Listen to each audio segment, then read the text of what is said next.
Hey everybody, how's it going? Welcome to many of our first experiences with Pathfinder Second Edition. We got some players from the Dragon of Spire Peak and our wonderful game master Pop Pop, which I'm super excited about. Pop Pop's awesome. So yeah, we're all everybody say hi and we'll get situated and get going. About to log into Foundry.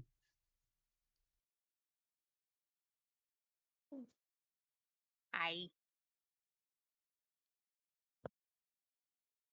That's Blonde Solo. Everybody knows Blonde Solo. Hi Neffy, how you doing? Pop up, do you have anything, any plugs or anything you want to make? You got any projects that you'd like eyes on?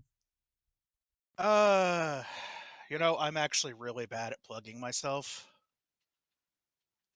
Notoriously bad at it. I have a Patreon. Maybe I'll share the address at some point. Awesome. I always feel really subconscious about that sort of thing. I feel like I'm fucking panhandling. Little Well, if shady black, there's, little shady black cat in a fez like comes out of an alleyway with a can. Like, hey, you got a dollar? You got a that sounds dollar? Dollar? fantastic. I'm gonna give you any ham or a dollar? oh, Scat I cat. should show everybody the official picture of Pop Pop that you posted in our chat. It's the spaghetti one, isn't it? Oh, it is. This is our GM. Is it Game Master in Pathfinder? It is. All right. This is our GM, Pop Pop. I'm not gonna bullshit you. There will be times where I will just call this game Dungeons and Dragons. I will just call myself a DM. I will use these terms interchangeably. Time is an illusion. The universe is a hologram. We're all in the Matrix? We are all in the Matrix, and the Matrix was about being trans, which In is the world fun. as a vampire. And There's also for no spoon. and there is no spoon, and for all of my rage, I am still Nicolas Cage. Fantastic. Let's go get the Declaration of Independence. That sounds great. Oh yeah. A B C D. I What? can't do Nicolas Cage anymore. I used to. I used to, but then I stopped drinking, and mysteriously my ability to imitate a man who acts like he's on coke 24 hours a day went away. No, nephew, being Nick Cage is not a bad thing. And we all need to go see that movie about Nick Cage, starring Nick Cage. I'm going to assume this refers to a specific movie, not just like every movie that Nick Cage is in. It is a movie that I think just released that Nick Cage is totally making fun of himself the entire time. He's in on the joke, I'm positive. It looks amazing. I mean, he has to be. It's called The Unbearable Weight of Massive Talent. Yes. And yet at the same time, he's like, no, this has very little to do with the real me. Wink. Wink. Yeah, he's got a level of self-awareness, I think, that's right up there with like Bruce Campbell. Yeah. So, So good. I just discovered that my push to talk button does something in Foundry. That happens. That's fun. Yeah, it causes a little green square to appear around all of your tokens. Oh, it targets all of us. Nice. Ah, well, that makes sense. I would imagine that's what it does. I haven't done any GM stuff on Pathfinder side, but I'm sure a lot of it's universal. Yeah, like at a certain level, it's just going to be interchangeable functionality of the table itself. But Right. I know I've got options for music and stuff. I have not set up any of that stuff yet. First, we're gonna see if Pathfinder 2e sends you all into a dark spiral of depression, and then we'll worry about adding Then we'll bells go and from there. whistles. Right. Yeah, if we manage to if we get hooked into this and this becomes an ongoing campaign, I apologize in advance for how my maps will not have as many bells and whistles as the one that comes with this beginner's box. This thing's got special effects, man. Yeah, Like, you should see my maps I do for 5e. It makes this look pedestrian. yeah, just yeah, you're not going to get special effects out of me. The special We're here for effects the are story. they're all in the theater of the mind. And that when you have a great storyteller, then that's all you really need. But speaking of story, we are doing the beginner's box, but we are doing this and Pop Pop's it's your homebrew world, right? You do all your stuff in this world, yeah? Yeah, I do. I have several homebrew worlds that I've put together for Pathfinder first and second, and this is sort of my equivalent to Galarian, really. This is my I can drop just about anything into this world and not worry Matcha, about it thank you messing so with much lore for or the anything sub. Our kind of sub setting. baby is almost 3 years. Shit. Thank you. Nice. Nice. I kind of So like how on the map here, it kind of looks like Sonata's ending is way off in the hills. yeah. Let's see. Shadows to hide in. Did everybody change their name? Yes, everybody changed their name in Discord. So you guys should be able to see if that functionality is working, which it's not right now for some reason. Well, we just won't have that tonight. Guys, try to remember everybody's voices. So we're gonna I'll start with it. We're gonna say our characters' names, give a quick description of them, and then once that's done, I will read our little primer that Pop Up gave us to lead into the session, and then we can get rolling if that's all right with everyone.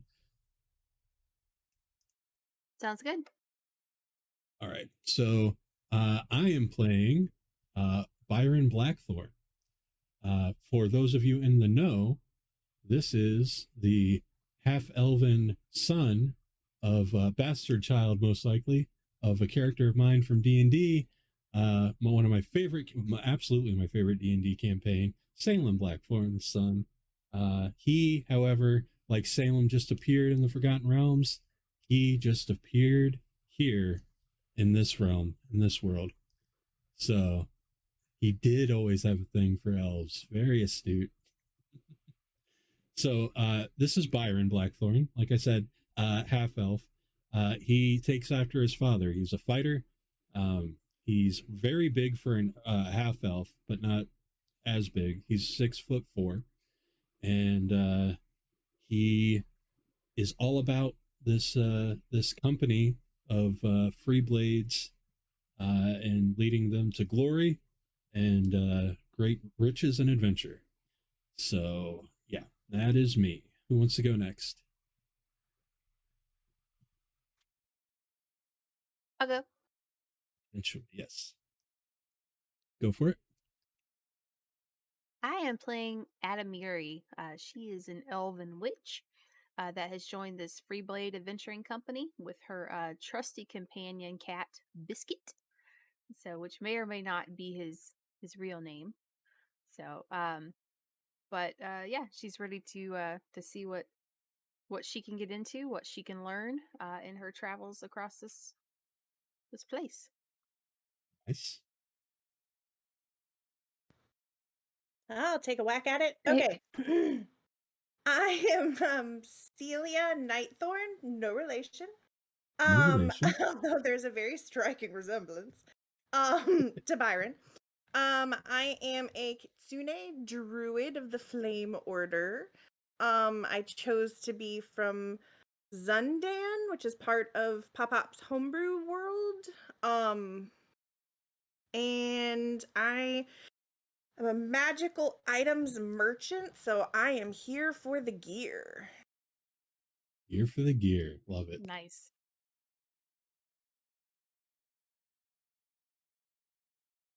Okay, is this not working? We We hear can you. hear you. All right, it's not. There it goes. I'm not getting any feedback on it. Anyway, I am Lauren Briella. I am also a half elf, a bit rebellious, but I'm also interested in building a good network of allies that I know I can count to watch my back. Joining up seemed like a good idea. It's some great experience. I'm here for a good time. Nice. Here for a good time, maybe not a long time. We'll see. We'll see if we survive. Sound like weird, odd dating profiles. Right. So, having completed 6 grueling months of training in the Nine Pillars Lodge House of the Freeblade League, located in the Huon capital of Humbelheim, you have finally been assigned a tempering, the first official quest from the League given to an errant aspirant. Complete your tempering, and the League will hand you the Unity Gem that tells all who see it that you are a Freeblade errant. The last step between hopeful empty gem to confirmed brass blade takes you to a bustling town along the shore. The sizable town of Otari lies on the border between the northern kingdoms of Huon and Shimora.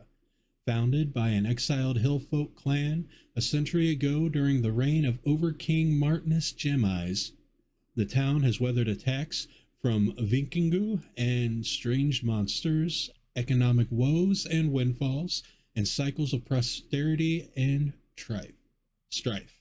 Today, the town is a prosperous community and one of the largest settlements along the Howling Coast. But outside groups always have their eyes on Otari's fortunes, and old threats still sleep fitfully buried beneath the cobblestones. Otari is well known on the Howling Coast for its fresh fish and skilled sailors, but above all, it's a big logging town. The lumber mills of Otari provide valuable wood to the grand caravan trade, finding purchase all over the shield. But not everything is proceeding smoothly in the town. Word has begun to spread around Otari that there is a problem down at the Otari fishery. Some are saying that some sort of beast is lurking in the basement feeding on the stores of salted fish. Folks are worried that whatever is eating the fish might get hungry enough to eat the fishers next. The League has received an urgent request from Tamily Tanderville, the owner of the fishery. With the town's guard busy protecting the loggers, she needs a few brave souls to venture down into the basement of her warehouse to put an end to the beast that's feasting on her merchandise. Proctor Gal Catknife believes it's just the job to temper a few new brass blades. For coin, for glory, for hire.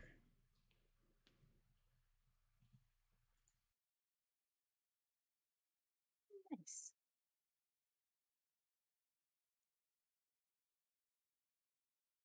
I'm stoked. Oh, we forgot the final character, by the way. Adamiri's close buddy and good friend, the familiar Biscuit. Biscuit. Mr. Biscuit. Mr. Biscuit. Yeah, Mr. that's Biscuit to Mr. you. Biscuit to you. Mr. Biscuit's very excited that we're going to a fishery. Actually, first things first is I make sure that Mr. Biscuit is not the thing in the basement eating everything. Very large cat, then. I mean, mission over. Like, hell yeah. Like the easiest job in the world. Yeah, we got there. Turns out it's cats. It's just a shit ton of cats. They got a real cat problem. Fortunately, we brought a druid, so sorted that Right? out. Woo! Tame the cat. Witness our badassery. Here, kitty kitty, shake some treats and got some catnip. We're done. Yep. Yep.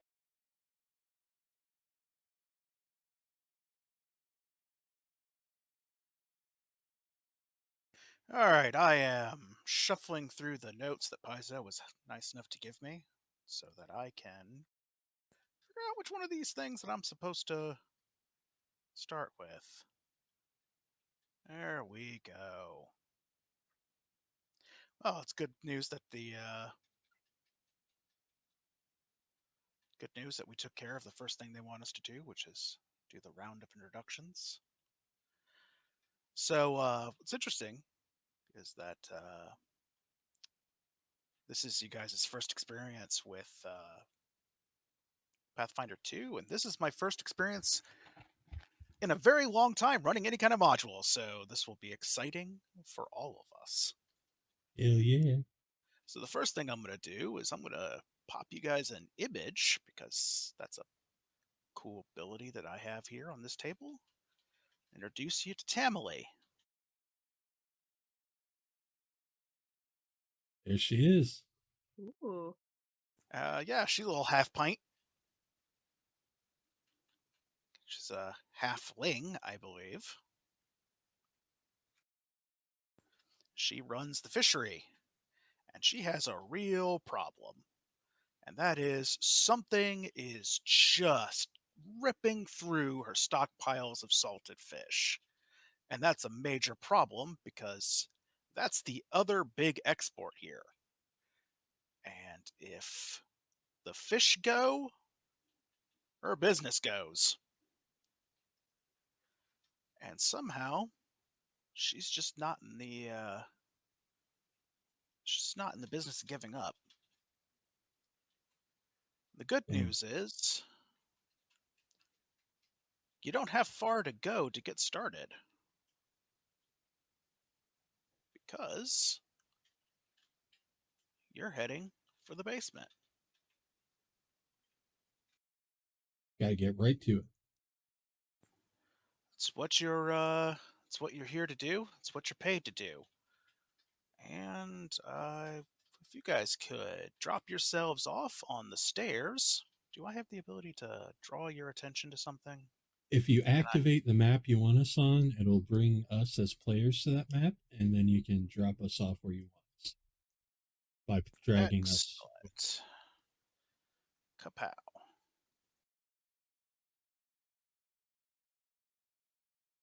And then if you press space, you'll unpause the game.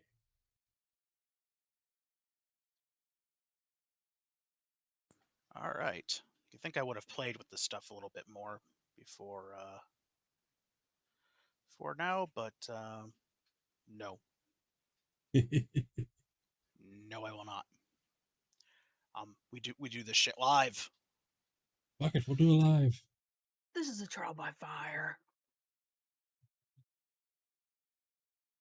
All right. Yes. We have Byron. And what I'm going to do is I'm going to start dropping you guys onto the map, and I'm going to let you work out your marching order for yourselves, because that's an important aspect of adventuring.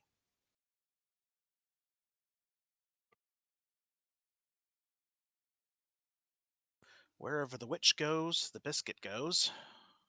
Biscuit. Where is the biscuit? Get on the map, biscuit. There you are. Oh.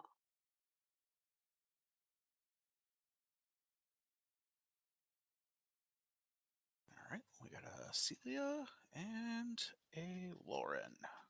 I don't know if I just accidentally dropped you guys in the correct marching order or not. Probably not. Imagine Celia wants to be closer to the front as the resident magus. So in Pathfinder 2, a magus is kind of like Eldrick. Well, not even really an Eldrick type, more like a Songblade, right? It's a little bit of one and a little bit of the other. The magus's goal in life, the focus of their abilities, is to combine martial technique and spellcrafting into a single unified whole. Nice. Not just a warrior who knows spells, not just a spellcaster who knows how to fight, but somebody who can do both at the exact same time. Sounds fancy. It's a technique that they accomplish through the use of hybrid studies. Each hybrid study defines how a Magus approaches their unique blend of spellcasting and combat. They're a little bit squishier than a fighter usually, but I would say that much like it's a bad idea to just think of a fighter as a big dummy with a heavy weapon, it's a very bad idea to just think of a Magus as a sorcerer with a sword, because they will find unique ways to surprise you. All right, so we have found ourselves in the basement of the fishery. Yeah, I'm gonna let you guys in on a secret about this place. It smells. So my token, mine and biscuits have disappeared from my screen. Yeah, I just noticed that they appear to have disappeared from mine as well, and I just now figured out why that is. Uh, Remember, I mentioned that my push to talk button does things Ha ha. like targeting. It reveals to me the secret, and the secret is that two of you are stacked on top of each other and also on top of Biscuit.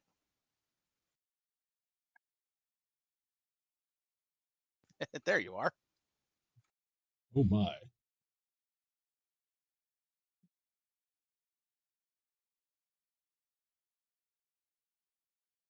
The stairs leading to the basement of the Otari fishery creak with age as you make your way downstairs to find the beast that has been eating all the fish.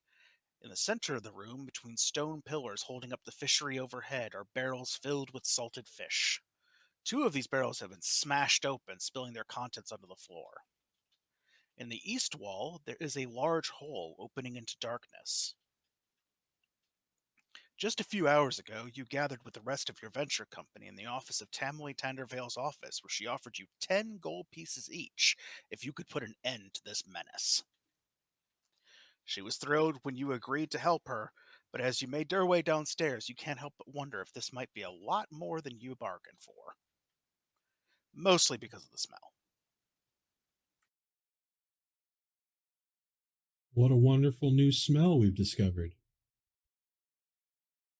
Yeah, you Rapidly, could say that. rapidly discovering that your training with the League did not cover how bad adventure smells.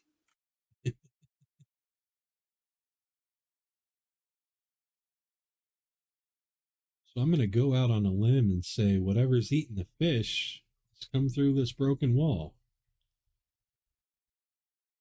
That's probably pretty accurate. Yeah. All right, what you find yourself investigating as you're peering at this hole is piles of loose rock and dirt. It looks like the wall collapsed from the other side. As you're sizing up this hole and looking for signs of the beast, you hear something. A strange chittering sound. And then suddenly, a massive rat the size of a dog emerges from the darkness. And it isn't alone. Giant rats rush towards you, huge teeth snapping. I'll give you guys some rats to look at. Ew. Giant rats. Ew. Byron will scout out as he Oh. brings his great axe up. Okay. Well, one moment. My map just did something really.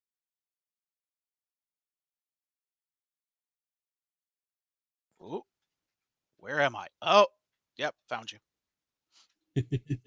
Okay, now I'm going to have to ask a really great GM question. Yeah. How the hell do I make these tokens visible to you? So when you left or right click them, whatever brings up the HUD around them, you just click off the little cloaked head thing in the upper right hand corner. There they are. Yeah. That's shockingly intuitive, actually. Yeah, right? I still don't see me or biscuit, by the way. Well, that's something I'm going to have to fix for you. Or Lauren. I don't see her either. Yeah. Just if you can, just I drag have a them black down to, like, screen. to the main area. You have a black screen. Have you Yeah, tried? I'm refreshing. Yeah. Okay. Yeah. When in doubt, always refresh. Yeah. All right. I see Adamiri and Biscuit right over here, and they are stealthed for some reason. Magic. They're so good at hiding, they hid from themselves. However, Biscuit appears to have rage quit this adventure. Because when Adamiri Smells appeared, too much. Biscuit dipped. So I'm gonna Oh no. I'm gonna retrieve Biscuit and drag his sorry cat ass back in here. You know, the problem Listen. is that he's a cat that's as smart as people. And that's Ah, never there's Biscuit. So that's Yeah. kind of dumb for a cat then. well, you know. He said, I'm not doing your grunt work. I mean, come on, cat, rats, like how typical. No. Oh, I'm glad somebody sees Biscuit because I don't see Biscuit. Oh, see Biscuit. Where's the Sea biscuit? biscuit. Hey, Biscuit. Sea biscuit. You remember that question I just asked about how to make characters visible? Yep. Just want you to know that the adventure comes with instructions for doing that. Nice. They're not even hard to miss or anything. They're right there. All right. So what we're gonna do is we're gonna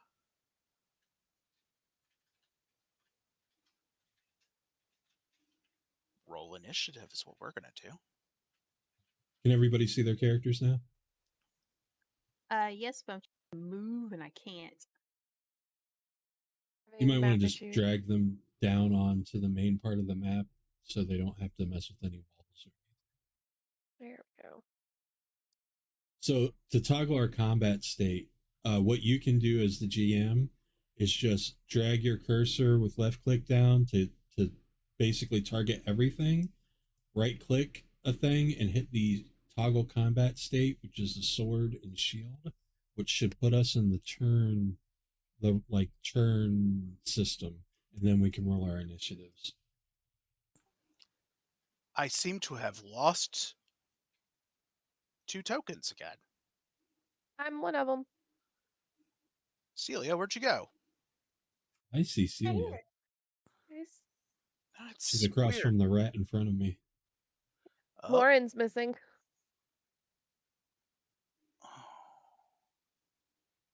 how very peculiar.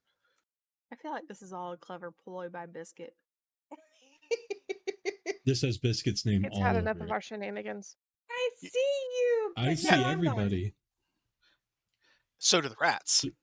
Yeah, just refresh. If you don't see yourself, just refresh. Like now I'm gone. Damn it.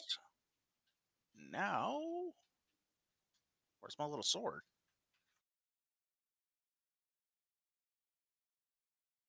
Right click one after you've selected us all. Right click one of the tokens, and then you'll see the toggles combat state in the bottom right hand corner of the HUD. Ah, there you are. Excellent. There we go. If you don't see yourself up there, guys, just toggle yourself into combat. Wait, why I turn upside down? You tapped yourself. What? Stop hitting yourself. Biscuit did it. You did do it. My very first roll, total of 19. Um, Oh, it won't let me roll initiative. It says there's no action encounter.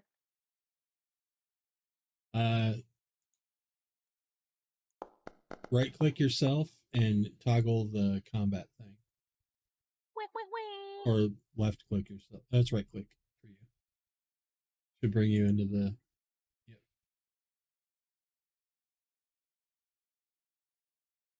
Okay, that says there's no. Hold on.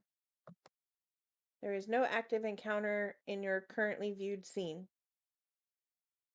I have a rat right in front of me.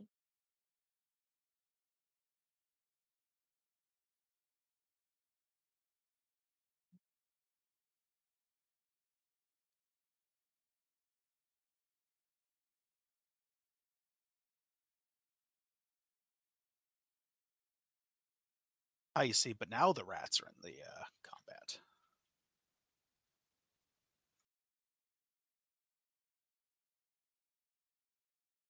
Try to roll your initiative again. Celia. Nope, there's no active encounter. Right? Maybe when he activates the encounter, it'll let you activate it. Because there should be a button to begin encounter on your second tab, the little fist up.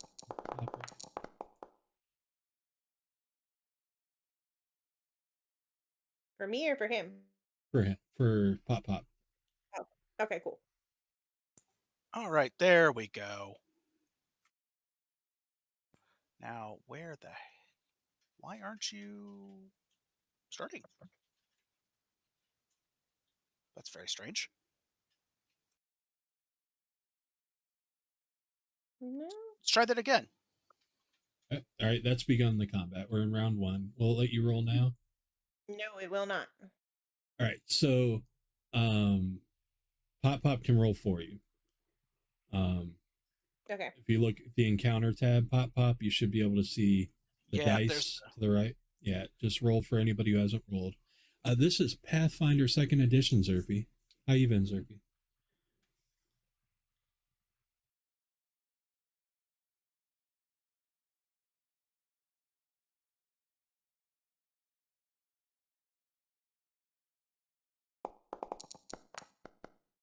Nice, sir. Woohoo! Thank you. We play everything here. All tabletops are welcome in Beards and Battle Axes. This is our first time playing Pathfinder 2nd Edition.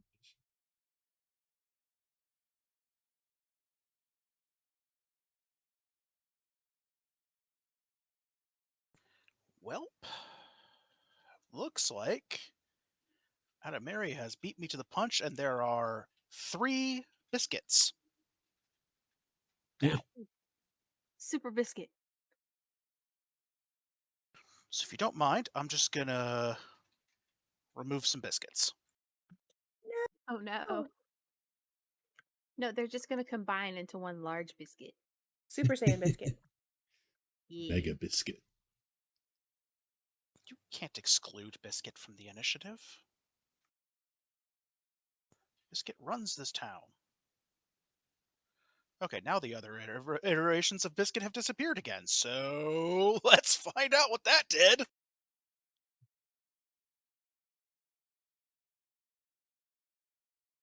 And Mary, I'm not going to lie, your HP terrifies me. Oh wait, is that good or bad? Well, there's 12 of them, so it's not the best. Why are you upside down? It's a good question. I don't know. You can rotate yourself.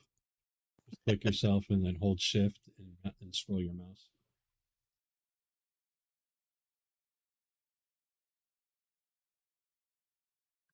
Ah, You spin me right round. Round me. Well, the good news is we have started this combat, and Atamiri, you win at initiative. So, what you got for me? magic missiles. Oh, heck! Pew pew. Pew, pew, pew. Now all I have to do is figure out which giant rat that is. And The how one your much damage? cursor's on. Yep. And now So- how? I don't appear to have taken any damage from that attack. Oh, you have to automatically do the minuses. So you right click him and it brings up his HUD, and you can just highlight his hit points and -4, enter, and it should subtract.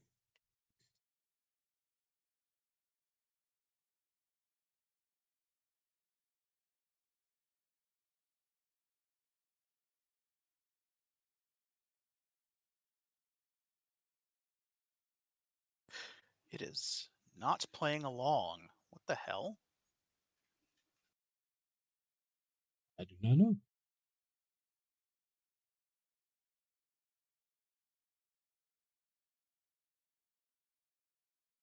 All right, listen here, you. You're this rat.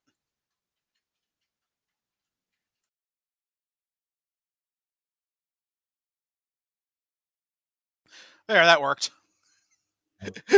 Was not the most elegant solution, but it'll do for now. All right, was that 2 actions?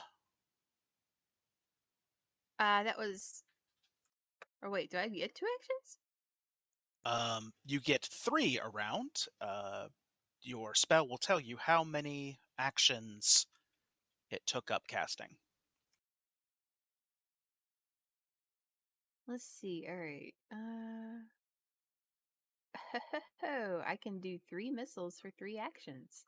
Awesome. I will do 2 more missile. Yeah, let him have it. Pew pew. You indeed. Have some of that. And that's And some another. of that. You know what that is right there? Dead rat. That's a dead ass rat. Yeah. Magic missile Nice. opening salvo for the win. It's 1 dead rat. All right. All right. Byron, with his great axe drawn, is going to strike the axe in between him and the druid. He is not going to power attack the first time.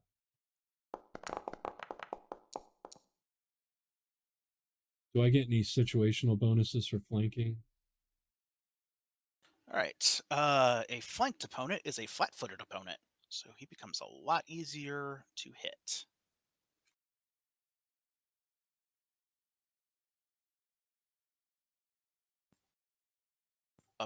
Apparently, it says that you missed the rat by -4. What the I don't know what hell? the rat's AC is. Apparently better than 11. 11. Because, yeah. 70 million. Yeah, so it missed. All right. So I will do my second attack as a power attack. So it's at -5, right? Yep.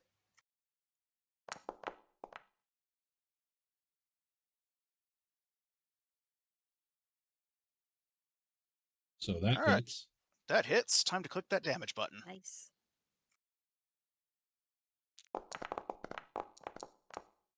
Woo! 15 damage. Oh my gosh. That one, Whoop, whoop. not that one that's between you and Lauren, right? Yeah, no, it's between me and Celia. Celia keeps vanishing into the fog of war. It's magic. I'm I not didn't sure mean to why be the fog of war would do anything to the GM, but apparently. I didn't mean to be a stealthy druid, but apparently I am. You and Biscuit hiding in the shadows together. All right, well, that Right. rat's turbo dead. Byron's axe absolutely shears that rat in half. There are now. The rat is now half the rat he used to be. He was the size of a dog. Now he's the size of 2 much smaller dogs. And Celia gets a fine misting of red. That's fine. And I believe that is considered 2 of my turns or 2 of my actions to power attack. I believe so. That is done. Awesome. Why does it say Sonata's ending Soul's Haven? That's weird. Okay. It's saying who's in control of that token, and both of you are in control of it. Okay, cool. I am going to try to, I guess, puff of poison this little ratty guy. Uh-oh. Uh-oh. The only problem is since my spells aren't over there exactly, how do I do that? Off your character sheet. go? Where did he go? If they're not in your utility bar, it could be because they're not marked as like prepared or something.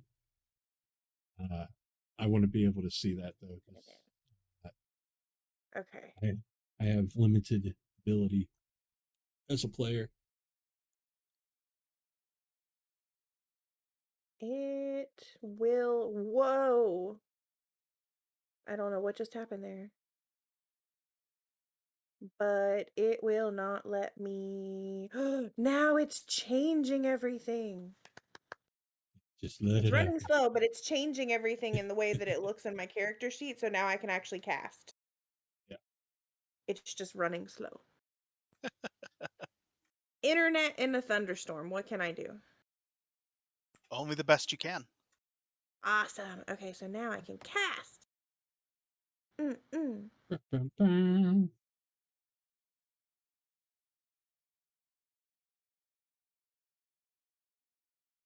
All right. I believe I need to make a saving throw, so I'm going to click that.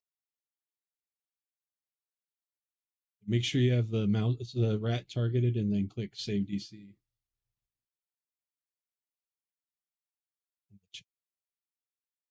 Fail, you little rat. Fail.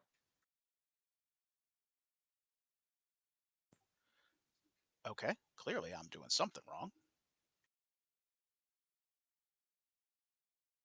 You can just roll it manually then. So Well, just I have the wherever. option. Do you want me to click it? You know what? If you have a button that forces me to make a save, It says save DC 16 fortitude or damage.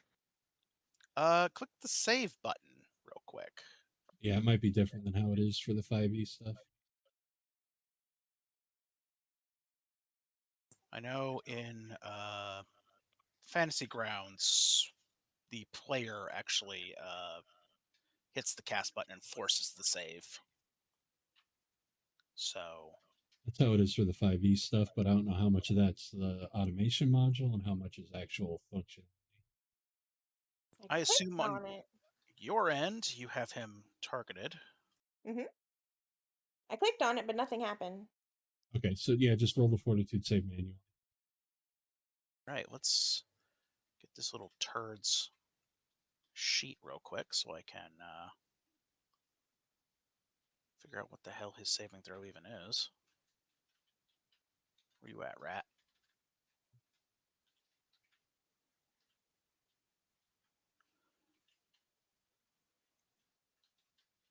Rat.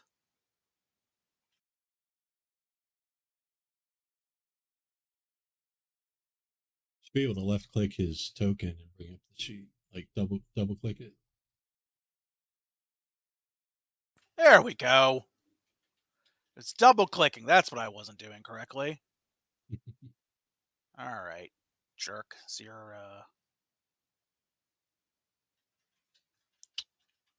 Nope, this is a token configuration screen. That's not going to help me.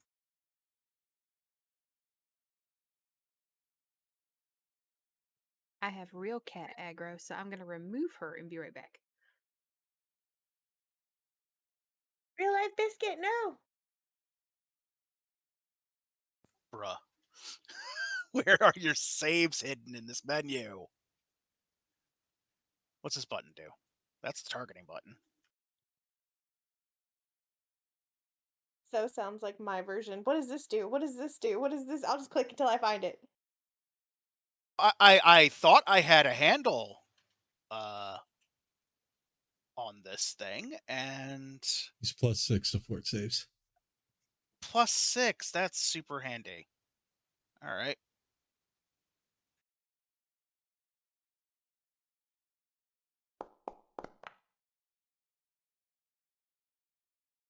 Well, I fucked it up and rolled a 13, so I'll just go ahead and eat that. That's what I'm going to do. I didn't. Somehow my brain decided the order of operations there was to grab the die first, then try to put in the modifier. I don't know why that is, but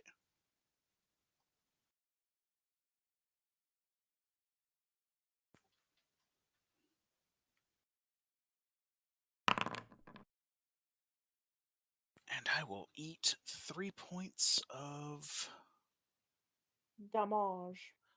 initial damage, and then I will have some persistent damage, I believe. Yes. I Oh. believe it's 1 point. Poison damage equal to your spellcasting modifier. Oh, cool. Even better. So that is my lot in life now. And then if that was only 2, I still have 1 more. And let's see how much it's going to cost me to stab him. Well, if you would just like to take a normal strike, that's a single action. Awesome sauce. And that's what we're going to do. And I might be able to do that from here. Yep. So I can do that with my long spear. If that is the weapon you have equipped, then yeah. Just reach Whoop, around the corner and poke him. Pokey. You have corner to corner on him, so you can reach his ass. So all it's giving me the option to do is damage. Doesn't have an attack roll? Nope. It just says damage. Hmm.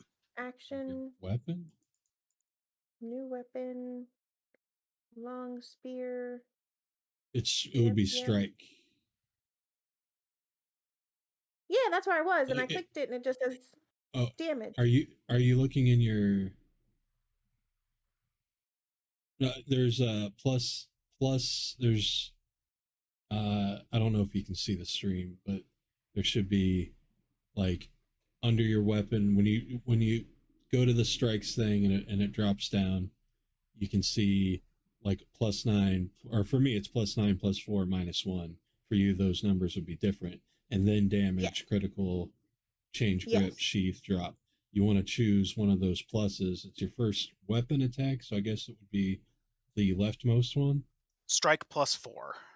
Okay, so now cool. New and a new pop-up window, so I would hit roll +4. Got it. This is all new. Yep. Exciting. Ooh, I like those dice. All right.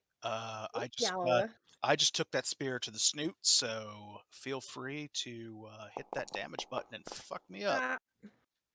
Another 3. All right. That will leave me with a not even remotely imposing 2 hit points. Just in time for the Magus. I'll say just in time for trouble to show up. Come on, Treble. Eldon. I think he looks a little warm, so let's see about making him cool down. You're gonna take him back to the Ice Age. Oh, And crit. hopefully Yeah. not. That's a crit. First roll out, and you're critting all over the place. All right, so Time to roll that beautiful ray of frost damage. Is it double damage that in the- this, or how's the damage working? is that the damage button? Yep. It will tell you critical success. The target takes double damage and a -10 foot status penalty to its speeds for 1 round. So the double damage is going to turbo kill me, I'm pretty sure, but let's find out how bad this rat freezes. Figure out how to do it. Rat pop. There should be a little button right below the spell. Yeah, it says, okay, if I hit the damage button, item bonus, status bonus, circumstance bonus, roll mode. So the critical. Do I need to? I've got to type something in order for it to work. So would it be status bonus? Oh, you're just rolling a crit, so it's just the damage twice. It should. Well, let's see if it does it by itself. I'll click You shouldn't this have to type anything. I want to click this damage button and see what happens to me.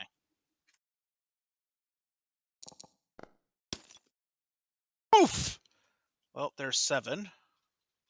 Then you can hit the double underneath that, apply double damage to selected tokens. So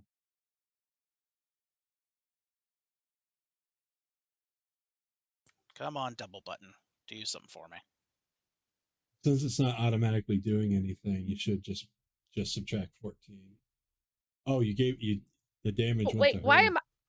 What the hell? Somebody has her That's not targeted. fair. You crit and take your own damage. Here. Crits aren't allowed here. Stop targeting yourself. Let me Targeting myself. let me fix your hit points real quick.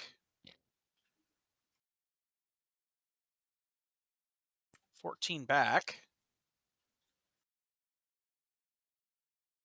I will take those 14, which should only drop me to -12. yeah, -12. Negative 12 hit points. Whee! Math. What the hell? All right. Well, apparently you killed him so bad that I deleted him from the universe. Apparently, while I was attempting to dead him. I'm having a real good time just pushing buttons over here like a monkey. I froze him so much he exploded. Out of curiosity, what familiar abilities does Biscuit have today?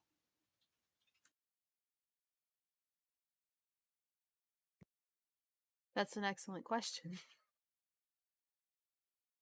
Yeah, it's definitely one you should ask. You should answer.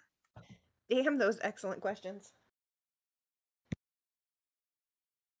Okay, Biscuit can fly. Heck. Biscuit can. I'm looking for the list.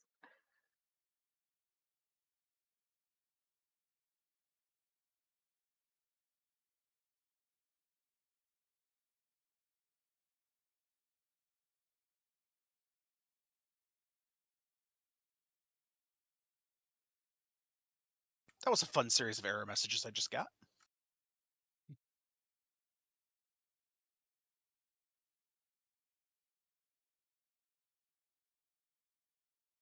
All right, so that final rat takes a ray of frost that just punches through the rat's open, snapping maw, straight through all of its vital organs, and you actually watch it freeze and desiccate instantly before it tips over on its side and falls motionless to the floor.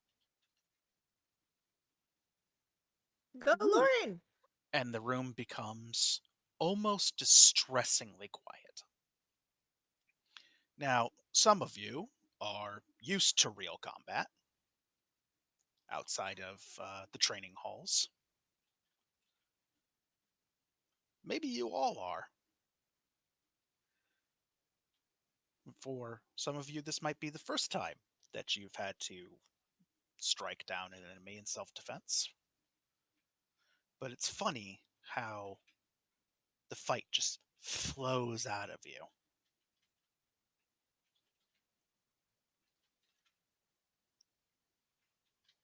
think that was it.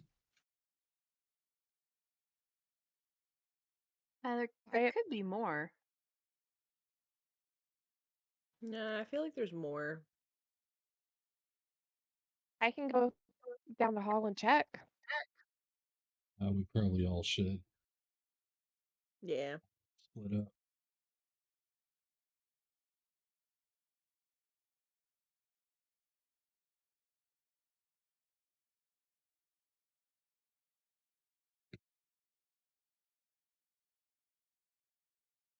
There's a big drop off here.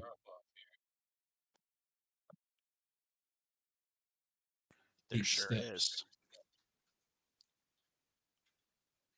Oh, how far down is it? Squeezing through the hole, you find yourself in a cavern that seems to stretch endlessly beneath the streets of Otari. Who knows what menace could be lurking down here? Up ahead, the passageway ends in a cliff that plunges sharply into the darkness. The monsters that broke into the storeroom clearly used this passageway to break through the wall in search of food, but they came from much deeper parts of the vast series of caverns hidden beneath Otari.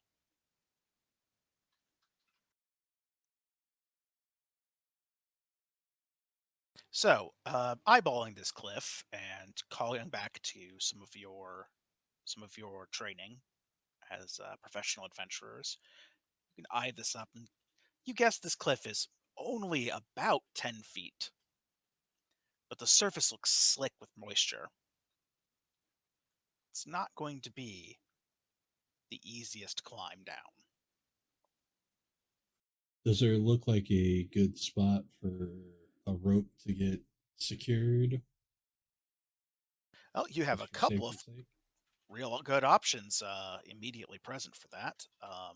One being that you can use one of you as an anchor, particularly if there's one of you that's not as as confident in your skill in athletics. If you happen to be carrying around any pythons, you could drive one of those into the ground, secure the rope to it. Or, if worse Spring comes to worse, you could go try to find something heavy to tie the rope to. Well, I'm confident in my athletic skill, so I will be the anchor, and then I'll climb down dangerously after. I pull out my rope and tie one end around my waist, get myself into a secure position, toss the other end of the rope over the edge. Do you have a grappling hook we could probably use as well? Hey, there's something you can use as a. Hey.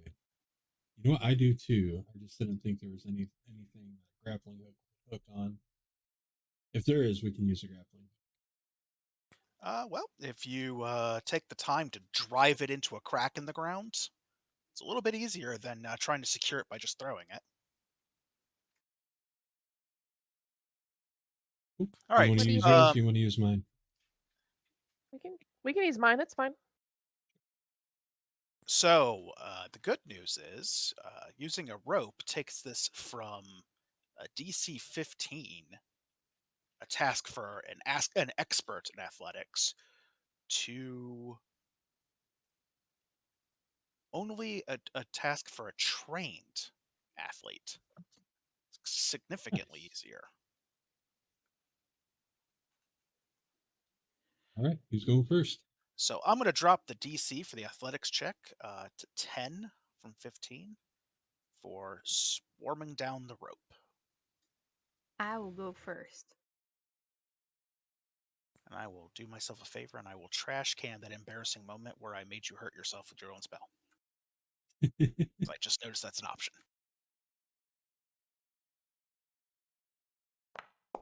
There's no proof. Nice roll. Never happened. All right. All right, Adamari swarms down the rope and alights at the bottom. Go ahead and move your token down. I can go next. Go for it. That won't let me. It says I'm colliding with a wall. You might have to move us down there. They have that marked as terrain. That is fine. I will move you. Another All right. success. Hallelujah. Okay, let's get down. Go next. Go for it. Oh, okay. Oh, now you're all stacked up again. I'm fixing it. There we go. Oh, No! Lauren's grip isn't quite strong enough. She no. starts to fall. You can make a reflex save to attempt to catch the ledge. Okay. My hands are a little cold from the ice earlier. A little numb. Reflex. Roll. Ooh. And wow. you Ooh, nuke nice. you nuke the save. At the last moment, Lauren's hands flash out as she loses her grip on the rope and clings to the edge of the ledge and is now dangling between the top and the bottom. Well, this leaves you with two directions you can go in. You can attempt the acrobatics to drop yourself to the ground. You can attempt to use athletics to scramble down the wall. You can try and jump for the rope where it's dangling, or you can try and mantle back up onto the ledge and try again from the top. Good trust in my acrobatics. Let's go for that. So we are gonna acrobatics to the ground, hopefully. All right. Lauren kicks off the wall. The deep breath, tucks like she was shown how to do 100 times in the training hall, and lands, absorbing the impact at the bottom. Nice. She is not quite yet at the level of skill where she performs the superhero 3-point landing at the bottom, but nevertheless, an impressive display of reflex speed. It's all in practice. On the fuckus. Fuck us. All right, my turn to probably botch this. Oh, okay. No botching, you got it. All right, Byron swarms down the rope quite easily. It's like walking the hills back home. Awesome. All right, if you would like to leave your rope here for escaping later, it is tightly secured, but you won't have your grappling hook in your inventory for the duration, or you can retrieve it. They're not particularly hard to dislodge. I still have one, so we still have a grappling hook at least in the group for sure. I'm fine with Because leaving it.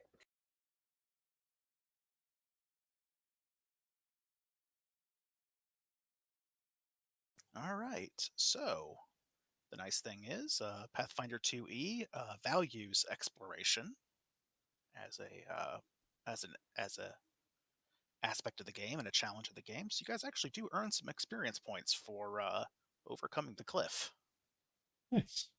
Nice. All right. Nice. There's very little in this tunnel to see, just dust and grime. But what's interesting is that there are smudges in the moisture and dirt that look like creatures have been walking through here.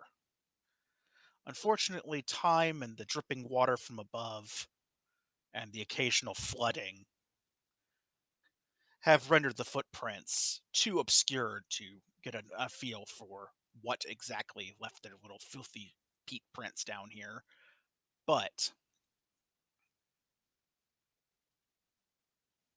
you do definitely see signs of creatures. If anyone who is trained in it would like to drop a knowledge nature regarding the mushrooms and plants that are growing down here in the tunnels, now's a good Oh time yeah. for that. So Does that was going this to be my question. does this All right. tunnel look like it's narrow like this for a bit? By the way, or do we look Well, like we're just you got a little bit of a light problem, as in there isn't any. So it's very hard to tell what the tunnels are doing until you produce a light source, unless you happen to be a character with dark vision. I think we all have low light vision. As for Celia's knowledge Okay. of edible plants and foraging from the wild, these mushrooms down here are edible. They're bitter.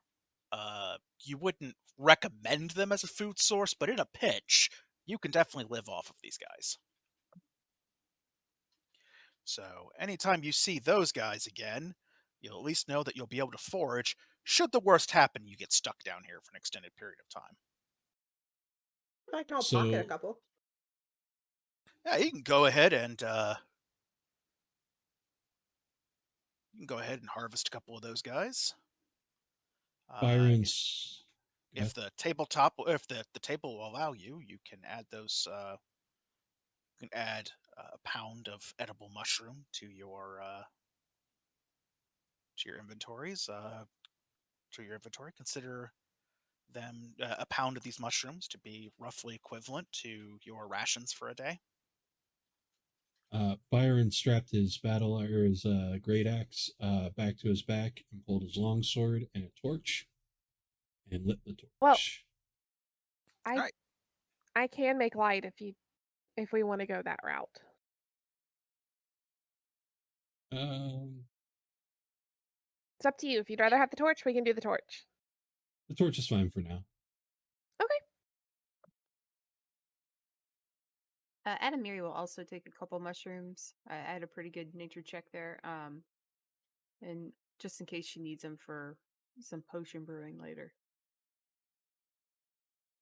You have a feeling that these guys might come in handy for that sort of thing, and you also have a pretty decent idea that they might make good components for an alchemist to convert into ration elixirs of. If there's a ration elixir, I believe it's called the elixir of sustenance, but it's basically an alchemical meal in a bottle. Nice. Nice. They don't taste very good, but they will keep you alive, and they don't take up much space. All right, we are going to proceed into the next area.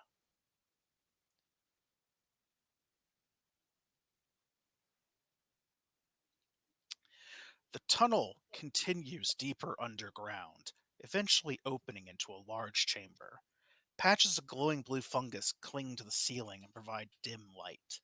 You can just barely make out vast strands of webbing across the floor and walls of this cavern, stretching between the stalactites like shimmering curtains.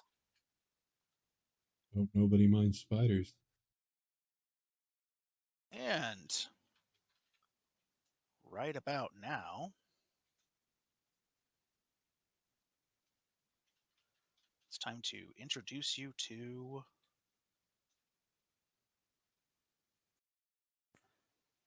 a little bit of skill action as you interact with these webs.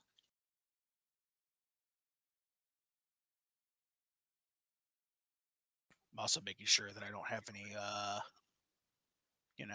monster tokens for encounters or anything that I'm just not seeing.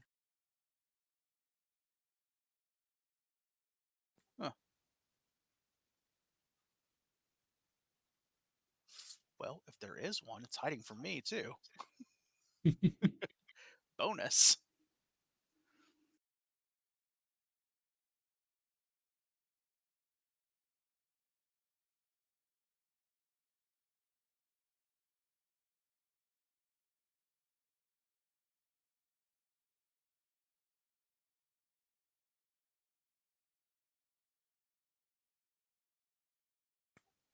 Okay.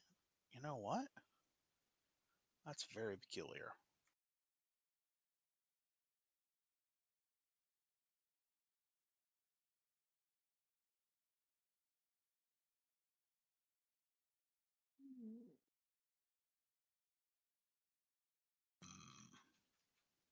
Well, not to spoil the surprise or anything, but there's actually supposed to be a spider in this room. And his ass is not there. He has decamped. You should be able to No. drag another one down. Yeah, I just need to find him. There he is. He heard what Lauren did to the rat and was just like, peace out. Oh, I was there thinking it you was a are. bread and biscuit. Amazing. Hold on a second. I apparently have lost my connection to the server. Apparently I have two. That is why. Nope. Yeah. So Same. have I. Giant spiders have you put in this room, game?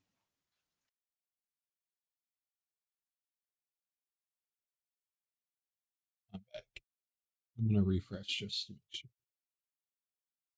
Yeah, I'm going to go ahead and refresh mine because, according to this, Lauren exists inside of a wall. And there's about 9 more spiders in here than y'all should be looking at. I'm expecting 1. This motherfucker would be like, here's 8. Okay, those are giant rat corpses. Mushrooms, cliff. Good, good, good. Giant spider. Any extra giant spiders? Are we good on giant spider? Yep, no, there's 2 of them now. Sup, Holmes. I don't need both of you, so... Poof. Giant spider. I'm not sure how or why there's a Lauren all the way over here. We can't see them, so. Yeah, that's weird. I'm gonna go. Is there a biscuit over there? You know what? Biscuit's ability to just dip off this map is really there's Biscuit. Come here, Biscuit. To assume what I assumed in the first place, which is that Biscuit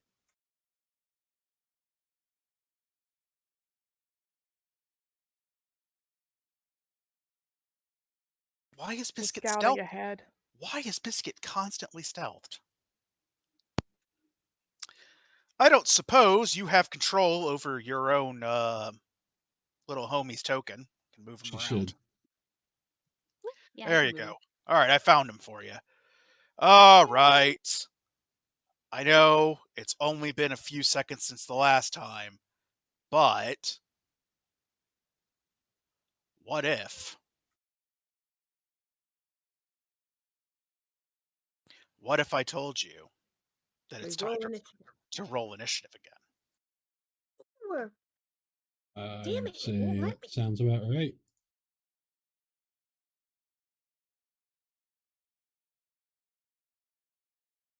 So once you have the encounter activated, we all can.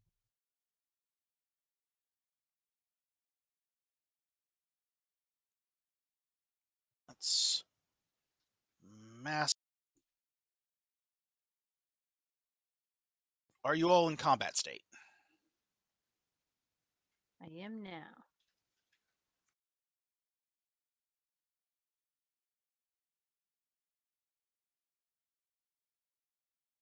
Um.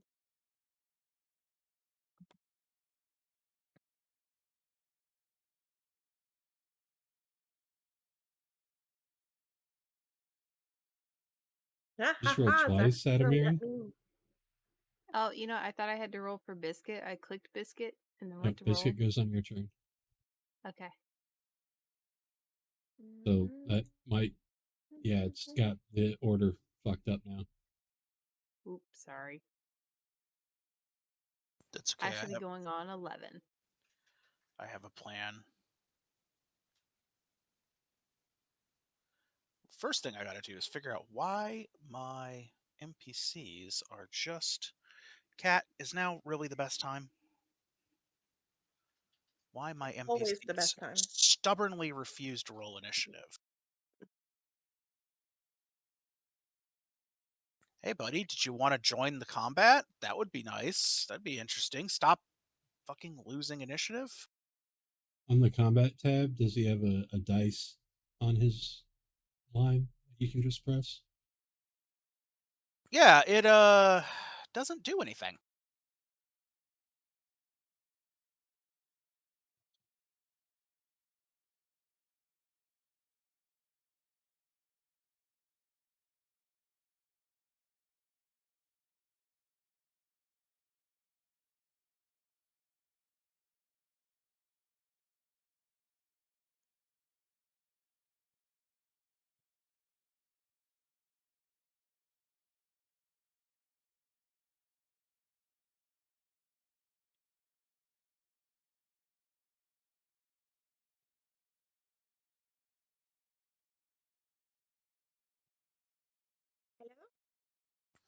One moment, I am Oh no, you're good. It just got battling. eerily quiet, and I got scared. Oh yeah, no, I'm just battling the interface here. Hey, Moon Kitty Kate. We're trying Pathfinder 2nd Ed for the first time tonight.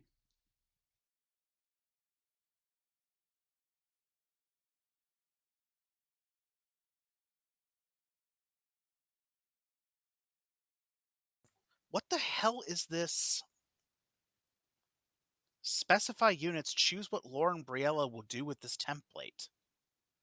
I don't know. I don't want a template. I don't know what the hell that is. I want to tell it to skip it. Yeah, Skip probably. it. Asking me what you're going to do with the rats? The time of the rats is over. I think we already know what I'm going to do to the rats. Make sure to unselect all of us except for the spider.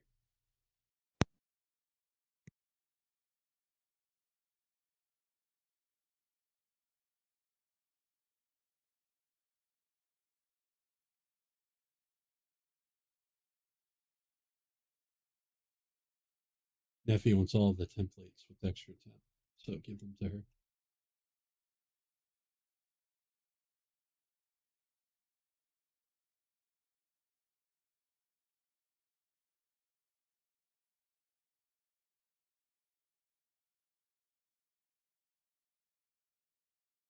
All right, let's try that again.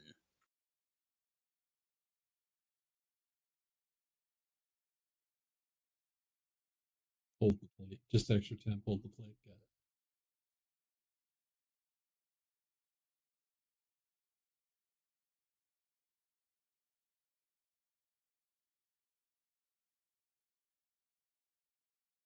Oh, thanks, Kate. It's part of the new branding.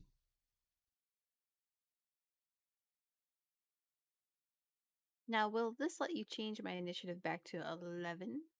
No, it's stuck. Yes, I can fix will it. it actually? Because usually it's just stuck.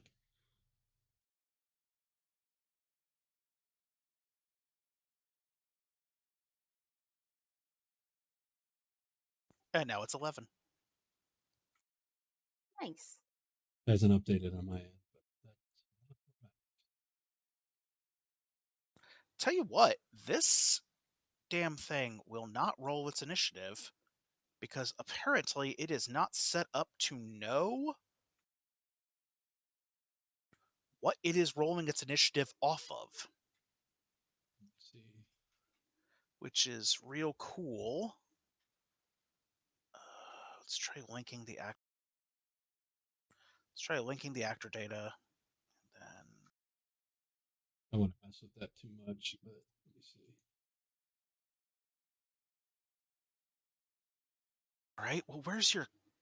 It keeps insisting that I can click on the things in the module to bring up the character sheets, and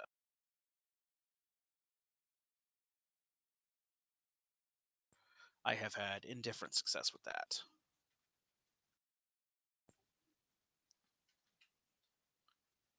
Are you kidding me? Damn it. Hey, giant spider, what's your initiative modifier? Do it my damn self.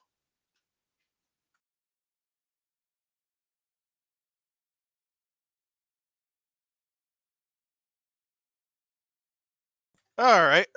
Well, the interface is a little awkward so far. Pathfinder 2e because I don't have a lot of automation at my disposal.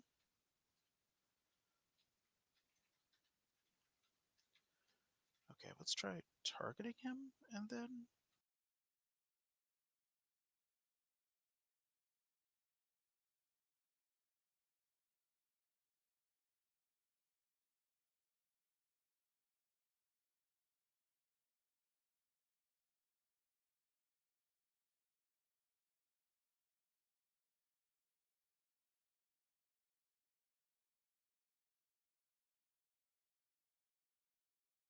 I'm going to assume that you are a hunting spider.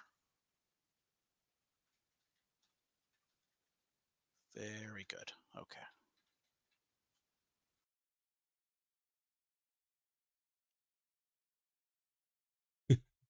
Thinking is hard.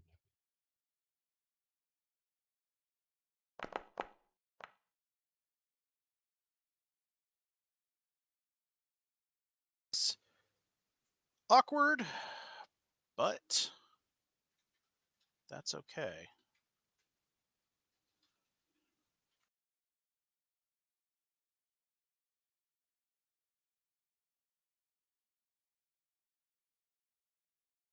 I don't know what templates this thing keeps asking me about.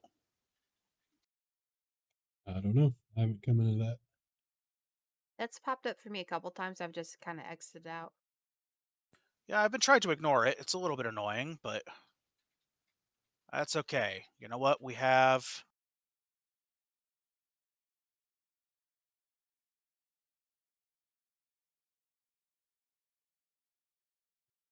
Ooh.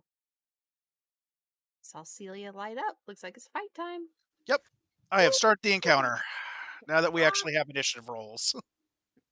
Cool. Oh, you know what? I wonder if the fact that my stupid initiative roller wouldn't work is because it expects me to start the encounter first, then roll initiative.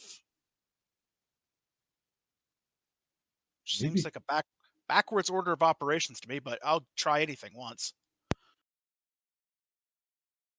All right, Celia, you are up, and as you have entered the chamber, a part of your clothing, the air around you, something has brushed against the web and sent an almost imperceptible tremor through it.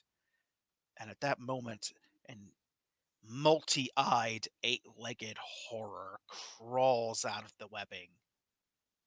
It doesn't make a sound, aside from the scratching of its legs against the floor and its webbing as it prepares to go on the offensive. However, your quick reactions and excellent perceptiveness has given you the edge. Wahaha. Okay. Now I'm moving my little doodad around because I don't see the spider cursor for me to target.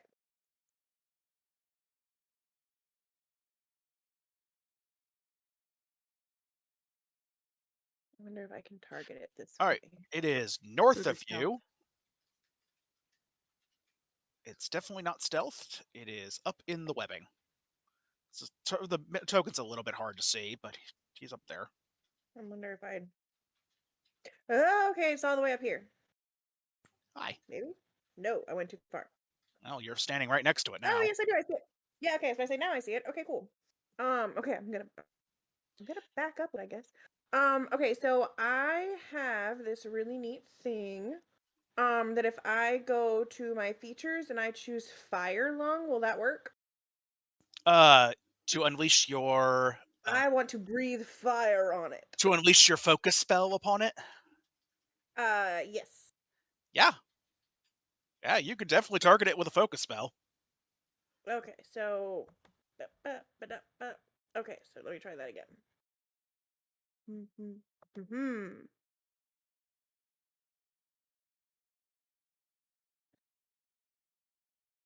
Oh, well, Fire Lung appears to be a buff that you have and not a spell. Do you have a different order spell that you're looking for? Oh, I thought it actually allowed me. I thought I had something where I could actually breathe fire. Oh, this allows you to breathe in fire. Okay, Oh, fine. you have an order spell called Wildfire. There we go. Okay, okay. And It has a range of 30 feet, so you definitely do not need to be that close to the spider.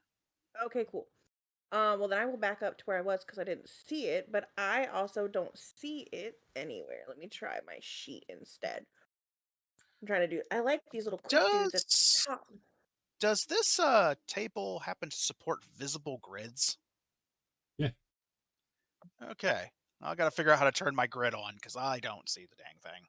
So you go to your map tab and right click this map and go to configure.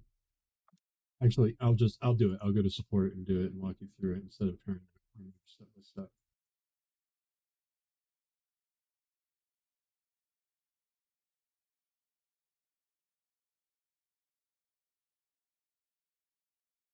So yeah, you go.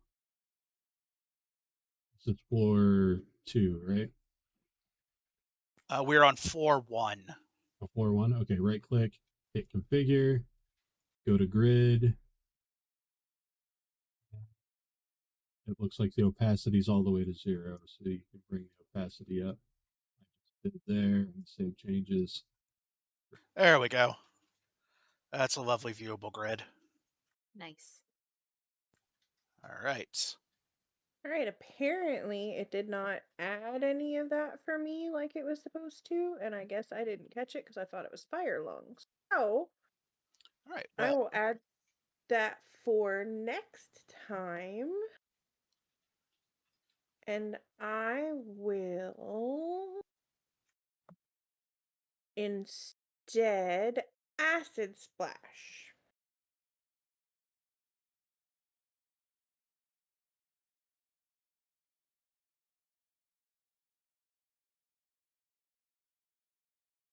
I think you're 1 square too far forward for your movement. Your movement's 25.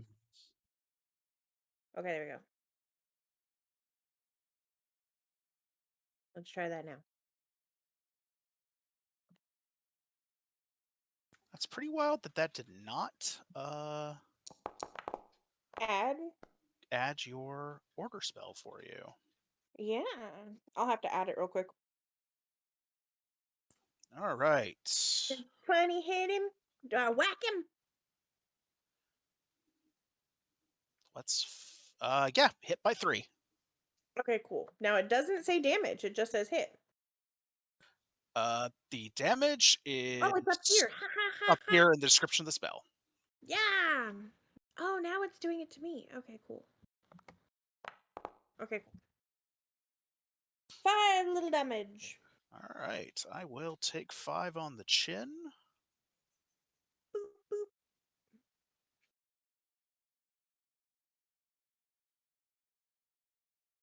Just my HP manually. All right. So that was a stride and a cast, and it looks like Acid Splash is. How many actions is this?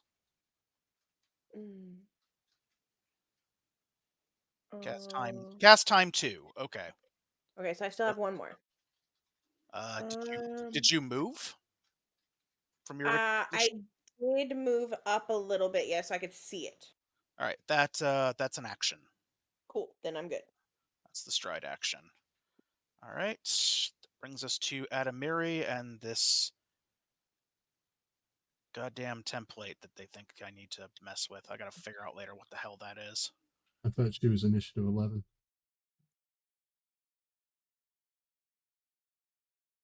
And According to should this, maybe be last. I think you accidentally made Lauren's initiative 11. well, let's just fix that, shall we?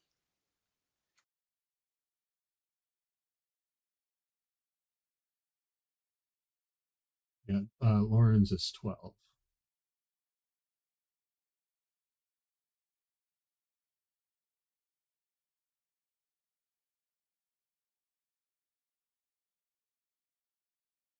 Whee! So now it's Spooter turn.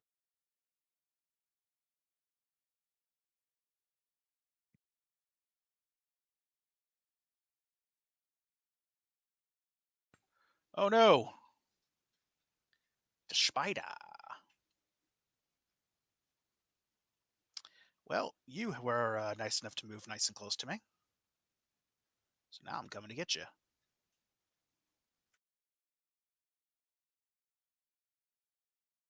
You Damn might it, have damn to it. make it the spider's turn. It still says it's my turn.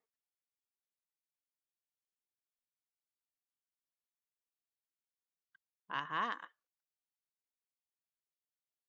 Let me get rid of all these stupid pop-ups about the stupid template. Whatever the hell that is. And hey, spider, your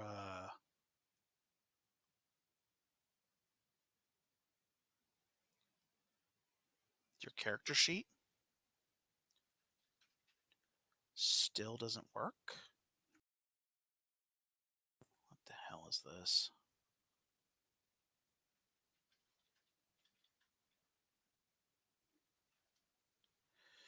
right, listen here, you. Your character sheet.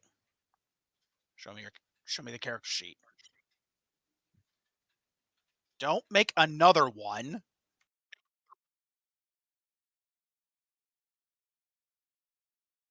Well, More spider equal more XP. if I actually have you targeted, I do not.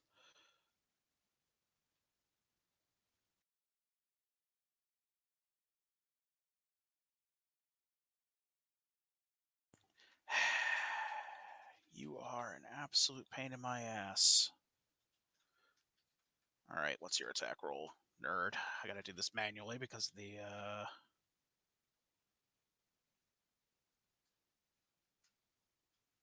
All right, I'm gonna do a chomp with my fangs.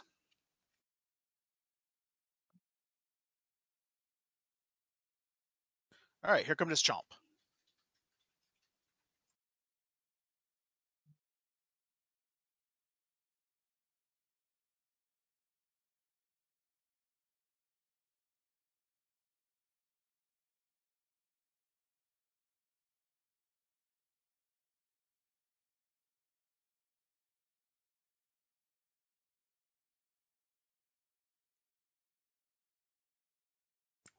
Rolling was actually the objective there.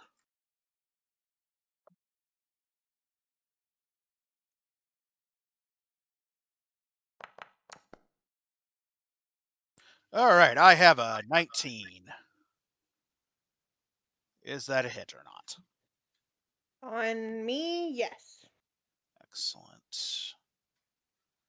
1d6 plus 2. Unless you can't, don't I? I think I have something. Hold on. I don't know if reactions are things I can do here, but I believe I have a shield block. Did you have your shield readied? No, I didn't. Damn it.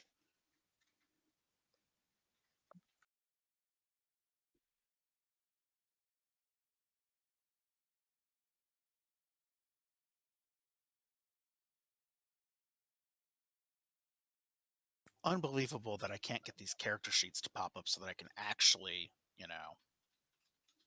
Yeah, we probably should have sorted this out before tonight.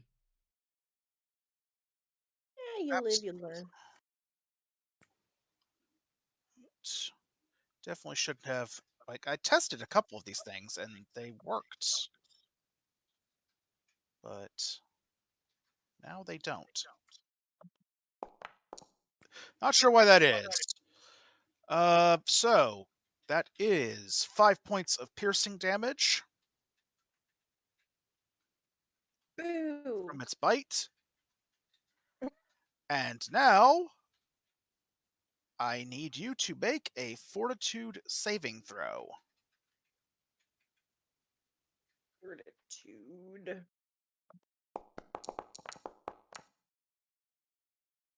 23. Yeah, that's going to do it. I have another action, so I think I'm going to use that to try and put another bite on you. Damn. But that ain't going to do it. Woohoo! And that is Mr. Spider done. Byron. So action economy, like to drop something, is that an action? All right, so allowing an object to fall to the ground is a free action. Is drawing something an action? It is a single interact action. So not one of my three, or is it one of the three? It is one of your three. It is an action with the interact trait. All right. And if I charge, does the thing have to be in front of me, or could I charge to? The ability. I assume you're referring to sudden charge. Yes. Sudden charge doesn't actually specify, and it's right up that the movement has to be in a straight line. It just says you have to move. So it is absolutely within the economy for you to, say, allow your sword or, well, sword and torch, I think you're holding both, to fall to the ground, draw your axe as a single action, single interact action, and then sudden charge as a 2-action activity.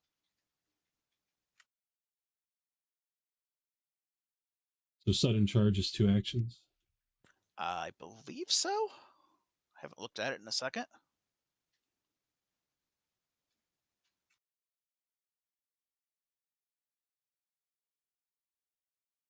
Fighter feats. Sudden charge, 2 actions. Stride twice, and then swing. So I don't even have to use it in this case.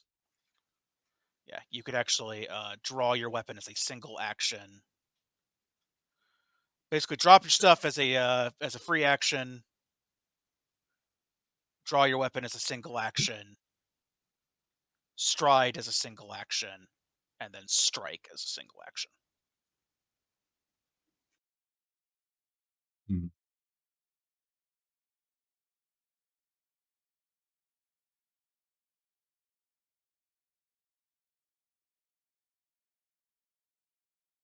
So I'm gonna move there. I'm dropping the torch.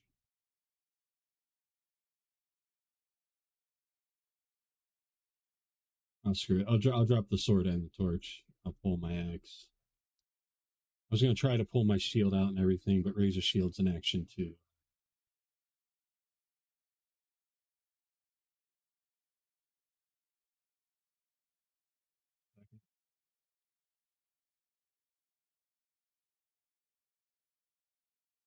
All right, as you guys are wading into these webs, you are finding it to be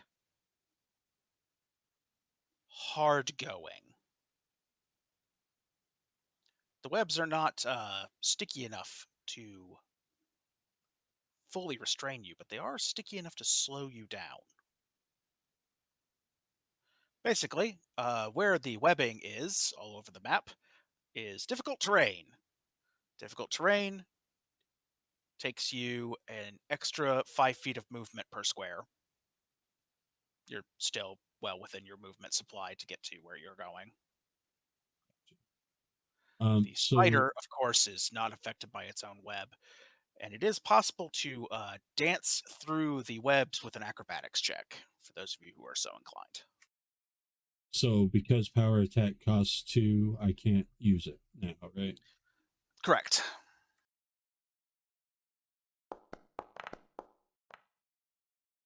Uh-oh! I just took a crit. Ooh. Go ahead and tap that critical button. Oof! 30 damage, no big deal. 30 big damage, no big deal. deal. Byron rushes through the webs through sheer brute strength, tosses aside his torch and sword, whips his axe from his back, and in the same motion that pulls it from his back, brings it down on the spider and absolutely splatters the thing across the floor. Its legs spasm, and then it collapses into a disgusting, oozing mess on the floor. For those at home, the reason that critted is because I was 10 over or more than 10 over the DC. So it considered it a crit, right? Oh, okay. I was wondering because it said critically hit by 10. So, okay, good to know. Yeah, there are 2 ways to score a critical in Pathfinder 2e, and that is to beat a DC by 10 or roll a natural 20. Nice. And same thing to crit fail in the other direction. Yes. Interestingly, a roll of natural 1 isn't itself an inherent automatic failure, in much the same way that a roll of 20 isn't actually an automatic success. A roll of natural 20 increases your level of success by 1 upwards. A natural 1 decreases it by 1 level downwards.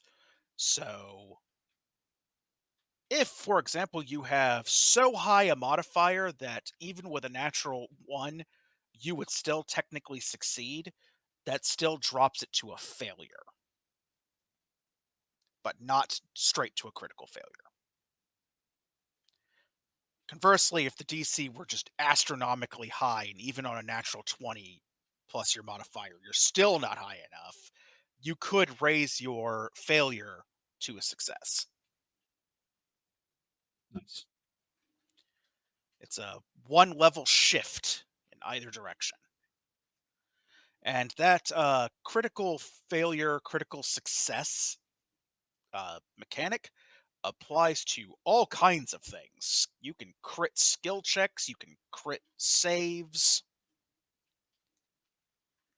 Generally speaking, if it's got a d20 roll and it's not a flat check, actually, even in the case of flat checks, if it's got a d20 roll, you can crit on it.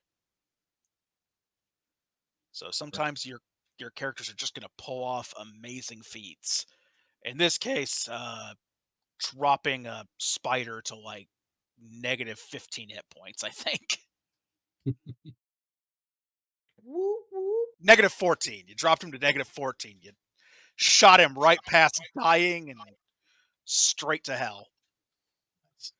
You hit him so hard you actually left a gouge in the floor from your axe blade. I have to sharpen that later. Byron was clearly not having it today. No spiders, thanks.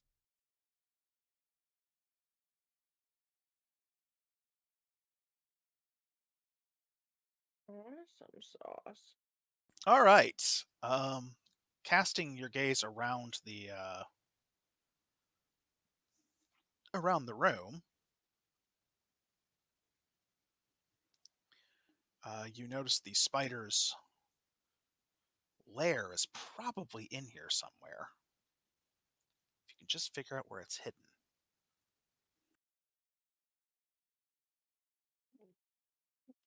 Can we go poking around? You can absolutely trudge around this room through the webs or attempt to acrobatics through them, and I'm going to use the torch on some webs. Yeah, I was gonna say, can I try my fire breath now that I added it? absolutely. Would you like to wildfire the web? Yes, please. All right. Interesting thing about focus spells.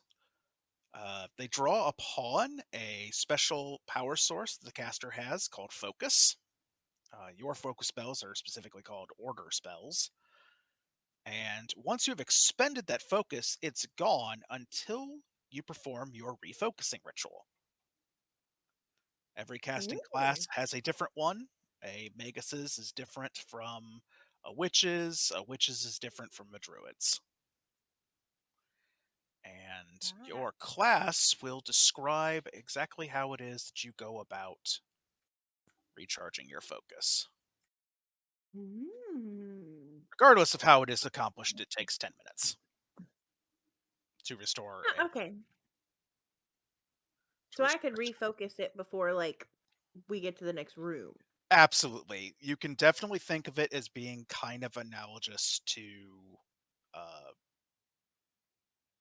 say warlocks recharging their spell slots on a short rest in 5e. Okay. If I remember correctly, there was a mention of Biscuit the Flying Cat. Yes. Biscuit is Yes. absolutely refusing to come in contact with this floor. He is flapping his little cat bat wings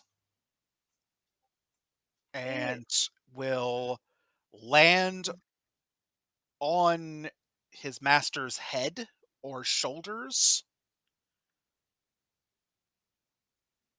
She'll Whichever is, lift the ponytail so he can drape across her shoulders, and she'll walk him through. he seems greatly pleased by this. All right, so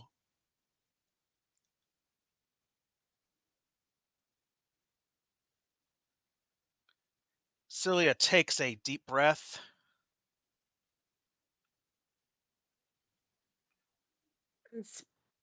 spits out this flame in a circle all the way around her, burning all the webs. And as she exhales a magic word in the druidic language, she spreads ash and flame across the area, and the webs very quickly start burning. And you suddenly discover there is a small problem with this plan. Uh-oh. You're standing in them Oh. while they're burning. And now would be a good time to start retreating from the fire before the entire party goes up in flames with the webbing. I can't click on myself. Let me see. Get. There he goes. All right. So after a few seconds of crackling and burning, the webs slowly shrivel up and collapse to the ground, making the area much easier to walk through. If you want to use your light spell, go for it. I'm going to snuff this torch out and keep my axe out. Yeah, I think we've had enough of fire for the moment. What? So you'll want to right click yourself and I guess click on either the torch or the sun.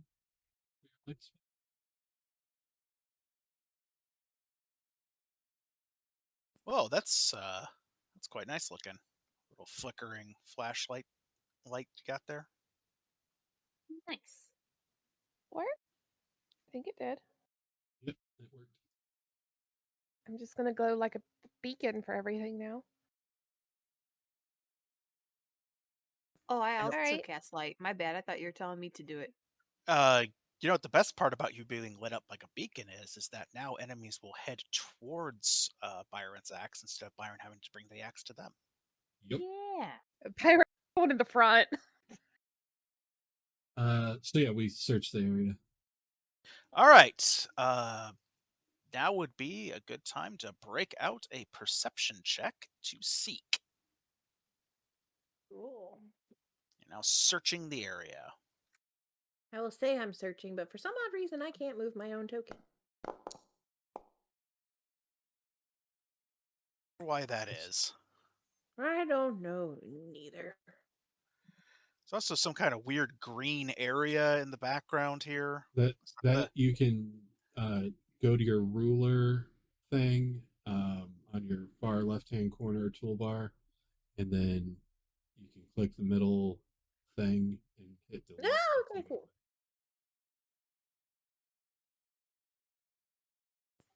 Apparently,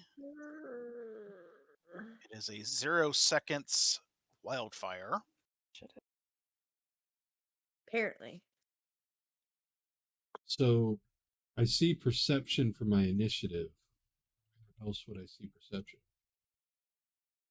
To click it to roll a perception. It should have its own box. I see it.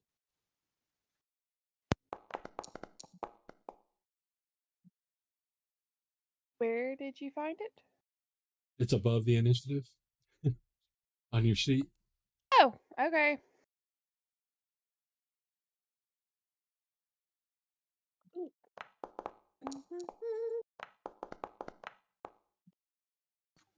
All right, at almost the exact same moment as you guys are carefully picking through, Celia and Lauren catch sight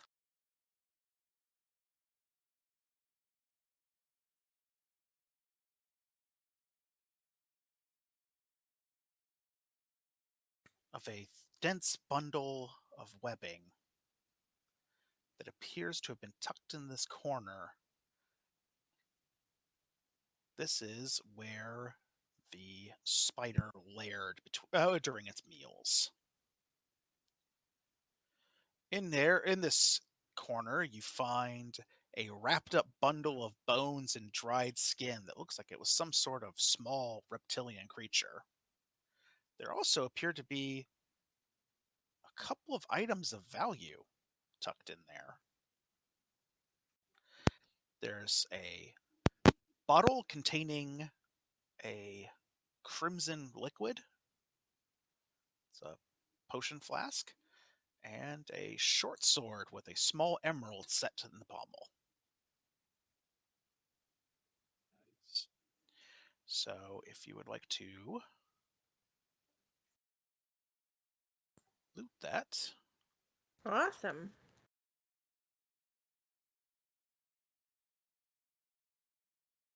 Ooh, words came up.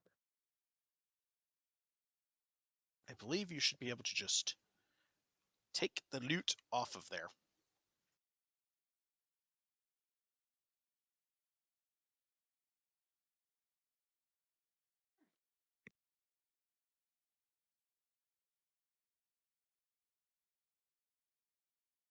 It did let me drag it off. I'll take it off mine. I was just testing. So Okay. whoever picks it up can do it. But yeah, you can just drag the potion. And if you'd like to see the potion, here it is. Nice. I don't see the short sword though. It's interesting. It should be. You know, if you double click the spider web, it's on there. Yeah, there it is.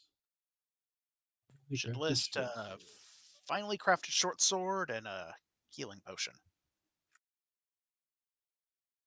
So yeah, the short sword is excellently made and decorated with an emerald, and you think that if you're inclined to sell it, you'll get a good price for it, or else it's a nice sword. Yeah. Potentially a nice memento of your adventures so First far. adventure.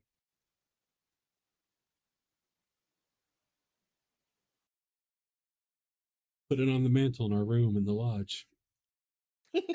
Ah, yes. You wouldn't be the first.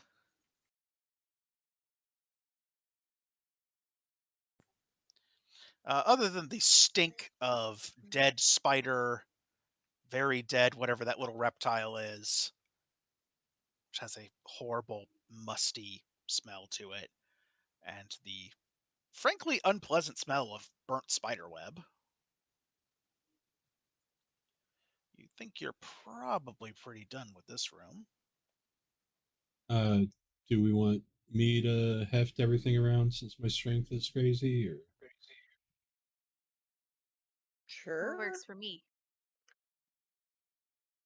Byron can be the pack mule. does does Lauren use short swords? Would that be worth using? I don't know what you use. Oh, her computer just restarted. So it kicked her. So she'll be on in just a second. I I don't can know. see. I can see her inventory. It looks like she is currently armed with a dagger and a short sword. Okay, so she's got. Nice. Maybe I'll branch out into 2-weapon fighting.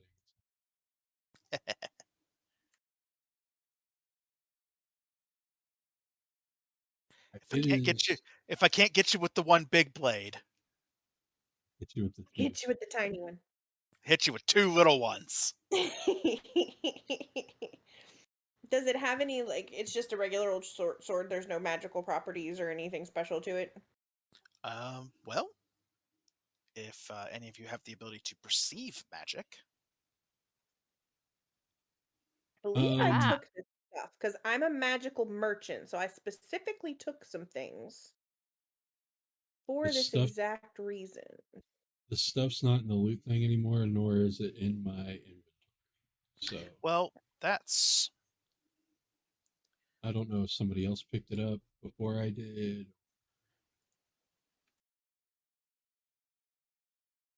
Does think they did.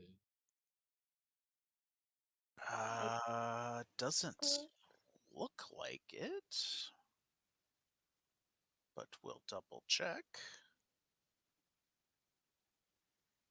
Did the cat take it? Biscuit did not. Question mark. Question mark.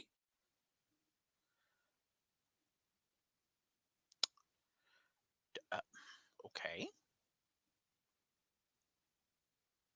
Well. Yeah, and I took read aura so that I would be able to find out if things are magical or not. What type of healing potion was it? I'll just drag and drop them in my inventory from the compendium. All right. Yeah, the damn thing is empty now, but it should be. What is the lowest level one called? Minor? Minor, yeah. Minor. All right, yeah, it's Minor. minor. Then short sword. Let me see if the short sword is listed anywhere in. It is not. You pain in the ass.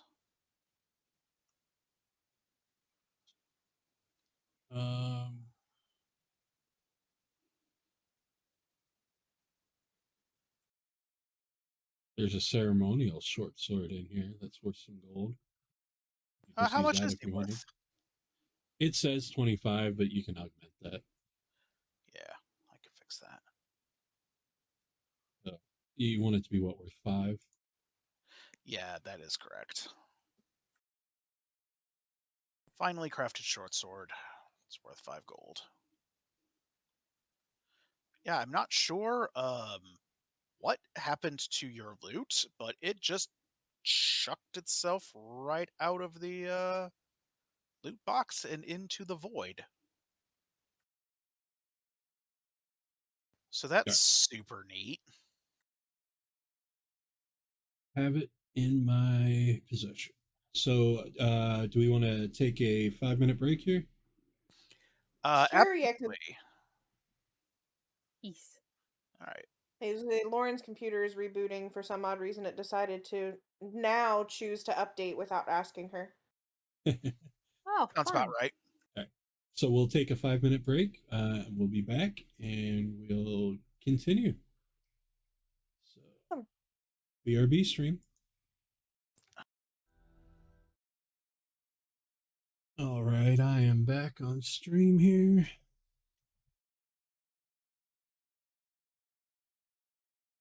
So, initial reactions to some of 2E here, guys. I've been hammered at me by anti 5e pro Pathfinder 2e people that combat and the turn system was easy, intuitive, and easier than 5th ed. I 100% disagree.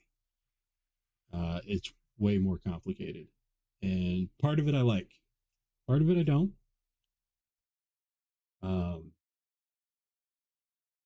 But I like it more than I don't. But it's definitely not more easy, and it's definitely, in my opinion, not intuitive.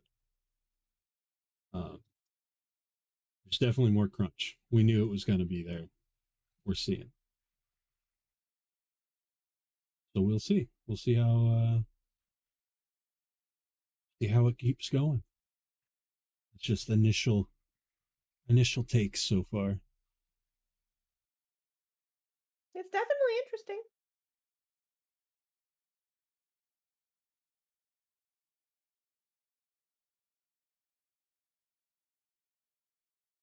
I'm trying to separate frustrations with the Foundry port from the system because they are two different things. Yeah, it's I'm feeling a level of incompetence that I am not accustomed to. I am normally a fairly adroit GM, and I am out here in complete fucking boomer mode with no idea how to program the fucking VCR.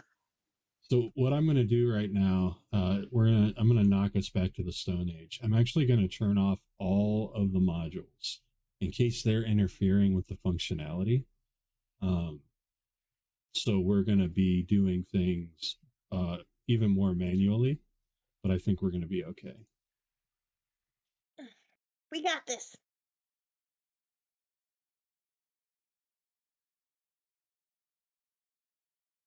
Pop back over.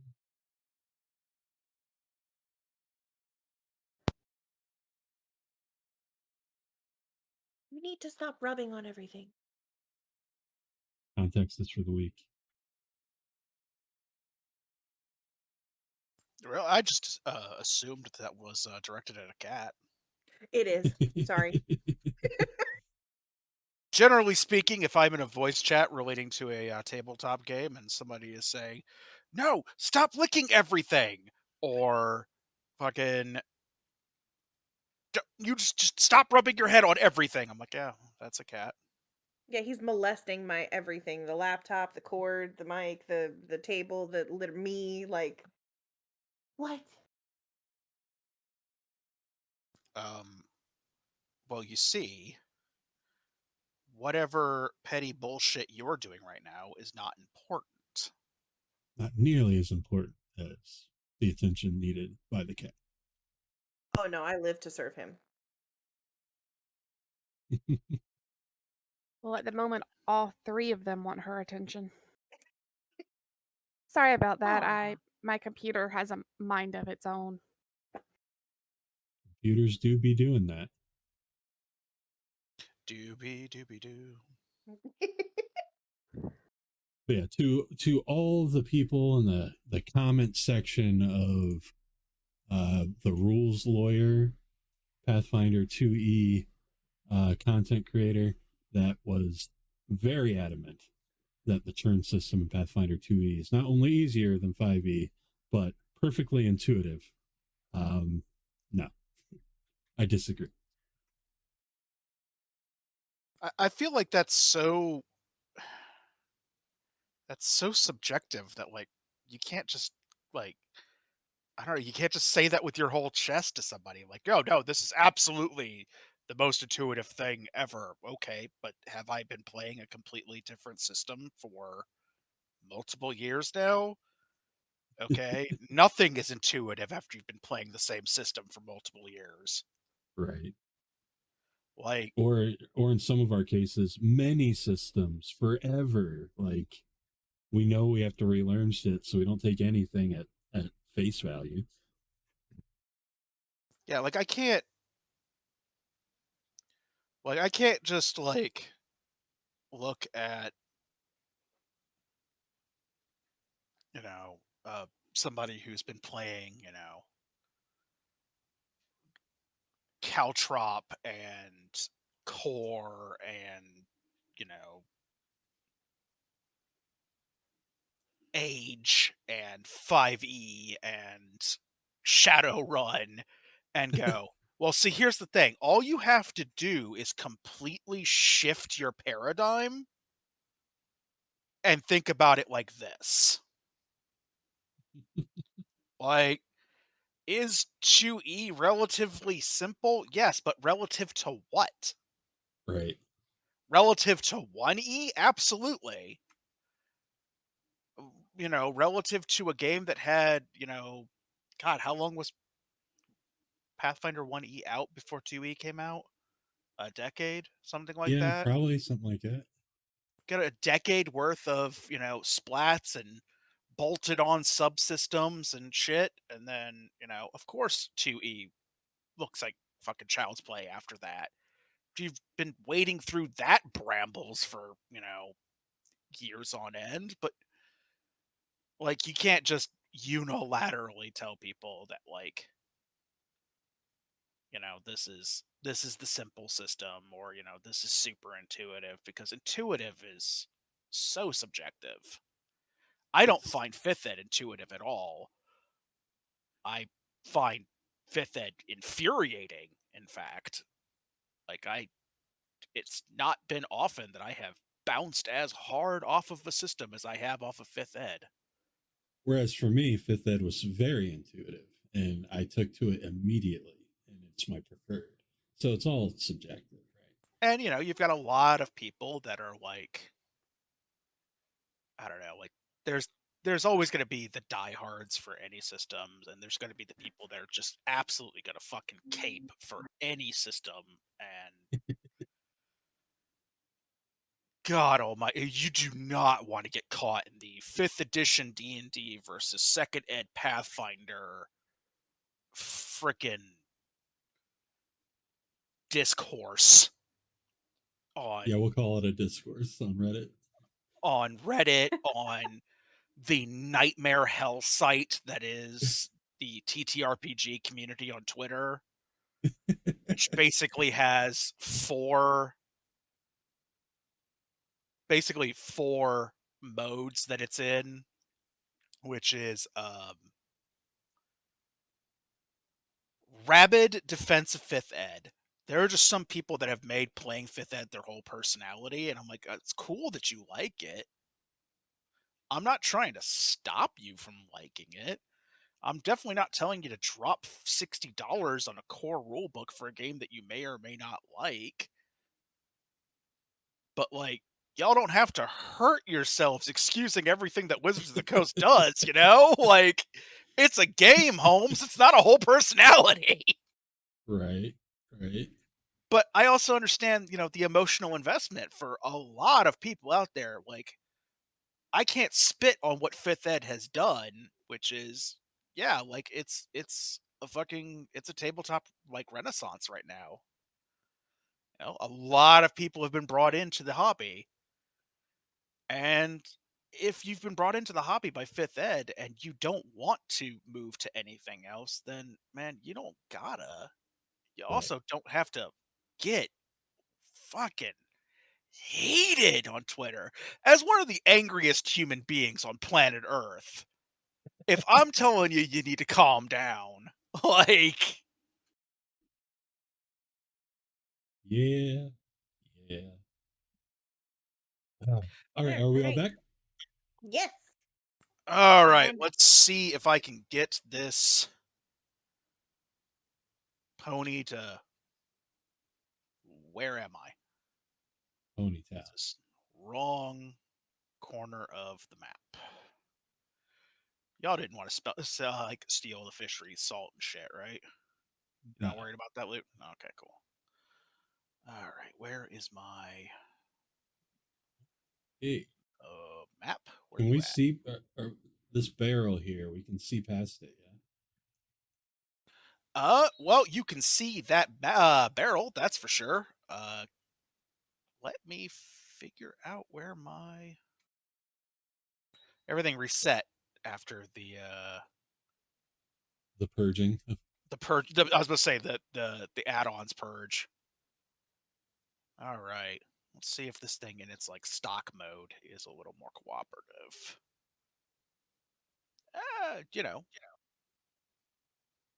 Ish. All right. If you are looking at that barrel thing, which you cannot see through, but you can see that it exists. Right. Well, the map is letting us see around it, like we can see. Yeah, it's gonna do that. If you turn off all the extras, you're gonna lose some of the extras, including the barricade blocking your vision. If you are taking a peek at this fella, this barricade here, go ahead and spot me a sweet perception check. Doing it from our seats, like plebs. Like fucking cavemen. Right? Banging two colored rocks together. We don't have our pretty dice. It hurts. Oh, yeah, no animated dice. Wait. Where the hell's my perception? It's right above your initiative on your sheet. Yep. If your next question is where is your initiative, no, I got it. Thank you.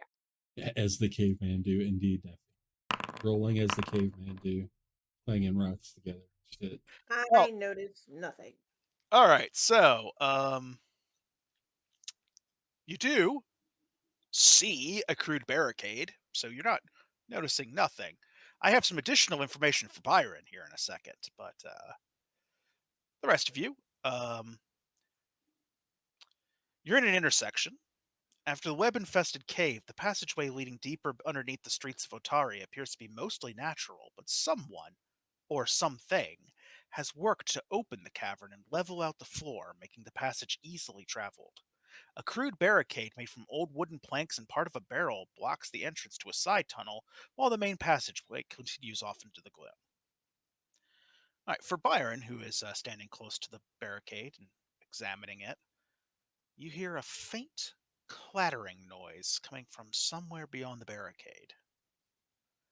Peering over and around the cracks, you can see that this area past it is totally unlit, but with light spilling from the one or two active light spells. I don't actually know how many you guys intend to have open.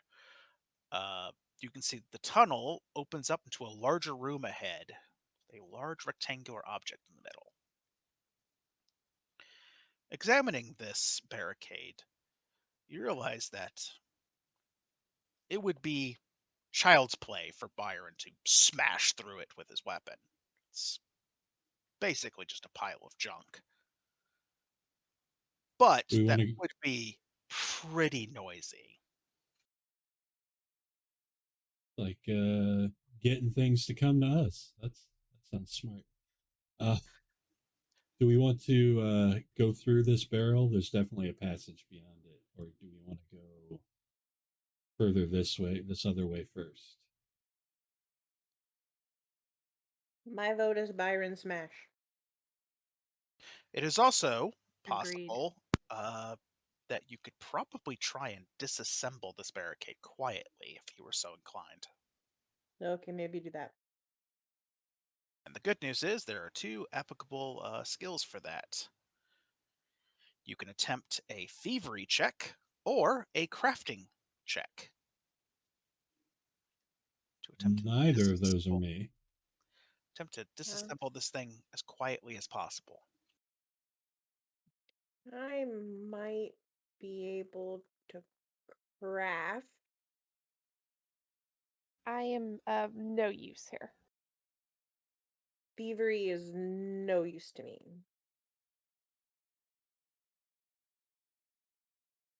What about Adamiri? Might be a tiny bit good, but still untrained at thievery. Yeah, but you're crafting. Oh, crafting, yeah, I'm real good at that.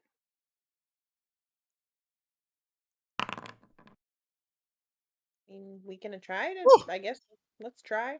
All right, Adamiri, with a crafter's eye,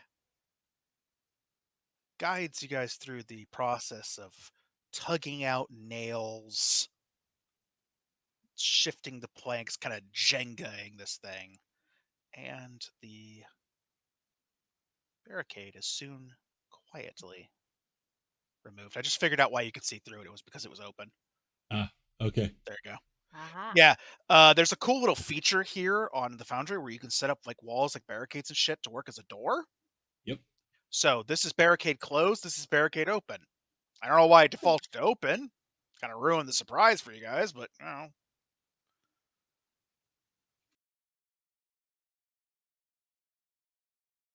Probably Alright, flipping switches.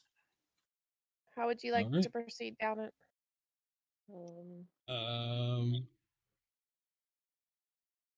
How well can you take a hit, Lauren?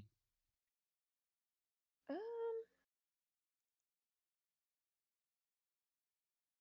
I'm decent. Not probably the second to you. How about then I go first and you follow right behind so I can still see. Works for me. Ooh, sounds. I hear sounds. Yeah, that Lots is of the sound. sounds. That's the sound of you guys quietly disassembling the barricade. You know what? I'm gonna stealth as I move through here. I like that idea. I'm going to do the same. Yeah. Good to go. Looking pretty stealthy so far. Okay. Okay.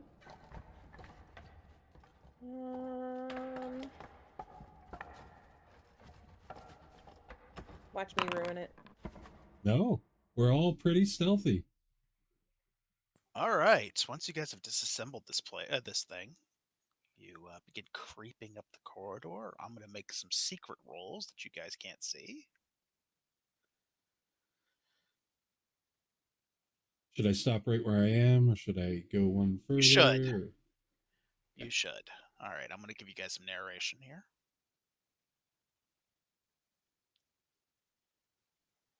And don't leave Biscuit. Never. Beyond the barricade, an old cavern corridor winds down into the earth, ending in an ancient burial vault lit by a strange torch with a blue flame.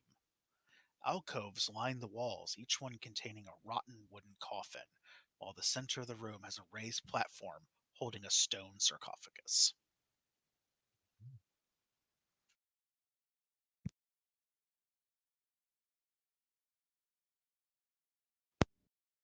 It may be superstitious, but I'm not one for disturbing the dead. Yeah, I don't think we should root around in any graves. Let's see if there was something down here, though. Monster. I look at Biscuit and be like, okay, these guys are not for looting graves, just so you know. Ow.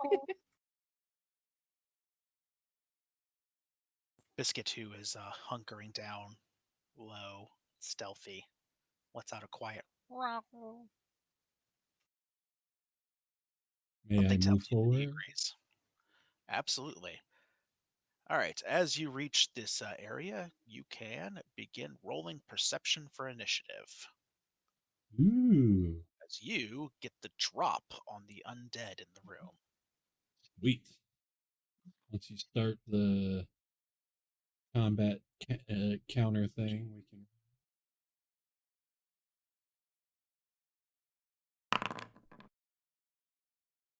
Hunt down all these guys. Target them all at once method to...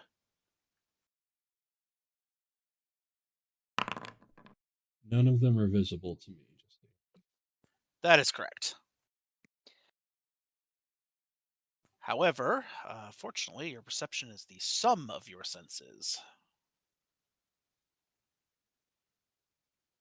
All right, that should be all of them added to the initiative. And I will roll...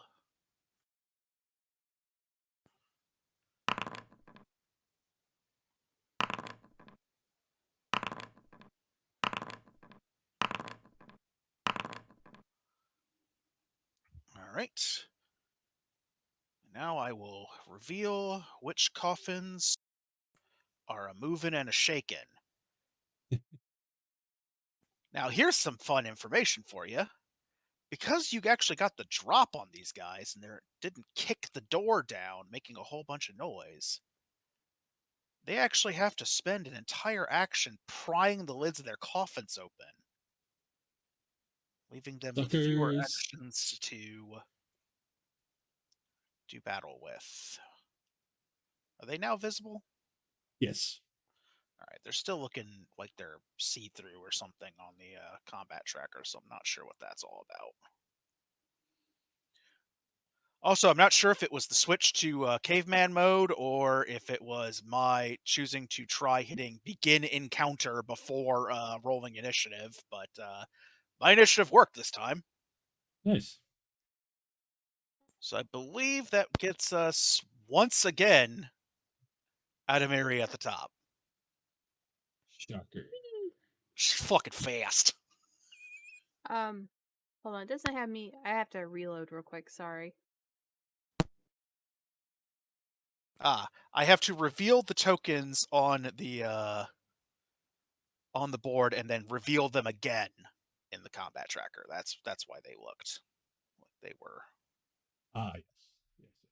hiding. There we go. I'm sure that's some kind of linked feature or whatever. off now that they're in. I am going to, if I can, move up here. Oh my god, I have working character sheets. Hey, I don't know what it is, but caveman mode Caveman was in mode. fact the solution to our problems. Fantastic. And I would like to cast a magic weapon on Byron's blade.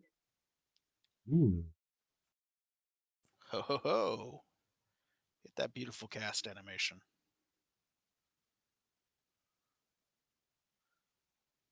There you go. Byron's axe begins to glimmer with magic and energy. And I love this spell at low level because you basically just got a level 4 item for free. Nice. So Ta-da! you now are going to be rolling double damage dice and getting a +1 bonus to attack rolls. Oof. So yeah, when magic weapons come into play in Pathfinder 2e, they pack a punch. And Dick. and I would also now face familiar is like Biscuit becomes like not hittable, correct? If I remember correctly, that is the effect of your hex. Yes, the familiar, I think, like phases out of reality and becomes unhittable. I will double check your hex. You draw upon your patron's power to momentarily shift your familiar from its solid physical form into an ephemeral version of itself shaped of mist. Your familiar gains resistance 5 to all damage and is immune to precision damage.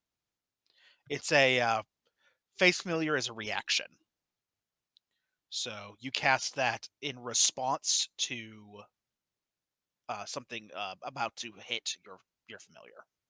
Oh, gotcha. Okay. So yeah, you don't have to trigger that until somebody actually swings at your familiar, and then your familiar briefly turns into mist, and the attack, potentially passes right through them without harming them. Nice. Then I think I am done.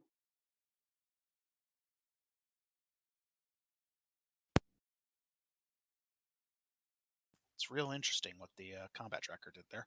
All right, Lauren, you're up. All right. So first, I am.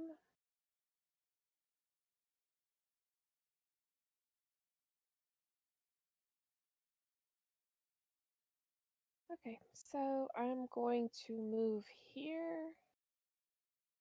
Gives everyone a little bit better view of what's going on.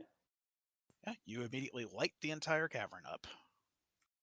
Yeah, just a little beacon in the darkness, aren't I?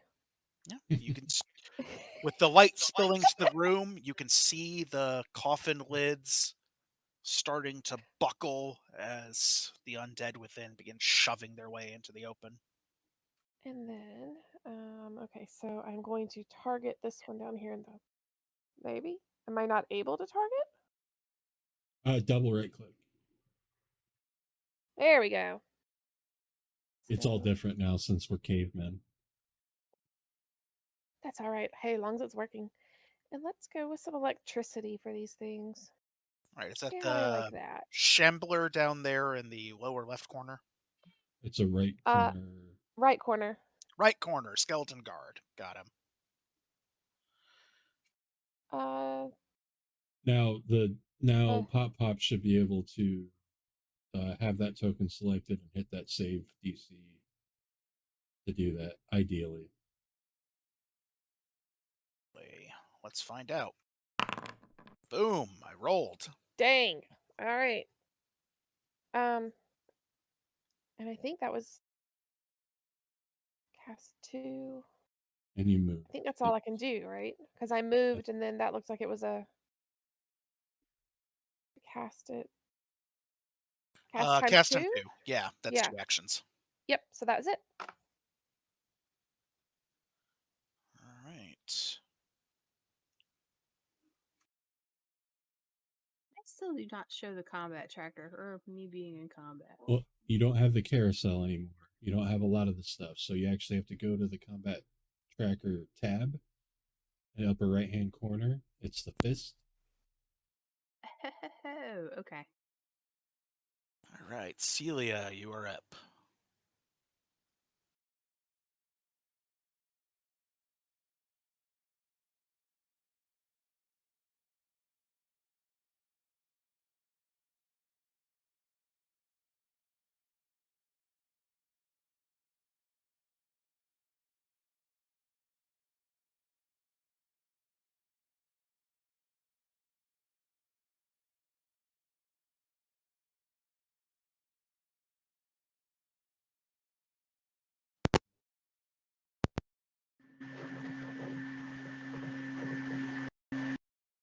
Okay, you said double right click. Yep. Turning into a dishwasher. That's a unusual tactic, but I, see how it works out for you. I Nice. don't even know what happened there. Okay, cool. I want to cast my shocking grass. Oh, it's a touch. I gotta get up and touch this dude. Yeah, you got to run up on him. Cool.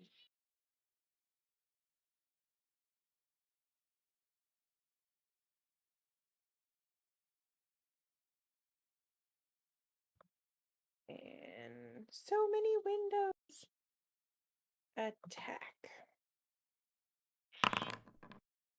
Woo! That's a critical hit. Ooh, okay. Damage. On a critical hit, double the initial damage, but not the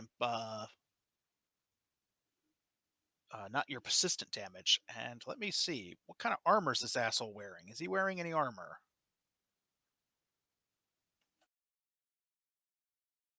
Kind of looks like he's wearing armor. Where is your armor? It might Oh. not list it for monsters. He's not wearing any. He's Okay, wearing so now so how do I? you Hit your should be damage able button. to just hit the damage button, and presumably it will You would think. hit It's me asking me with to type in. It's either type in bonuses or make a public roll. Make a public roll. Okay, and then I wonder if it. Oh, then I double it down there. Yep, just click that double button. I am standing by to absolutely eat it. Why did you target yourself? Oh wait, why did it take it to me?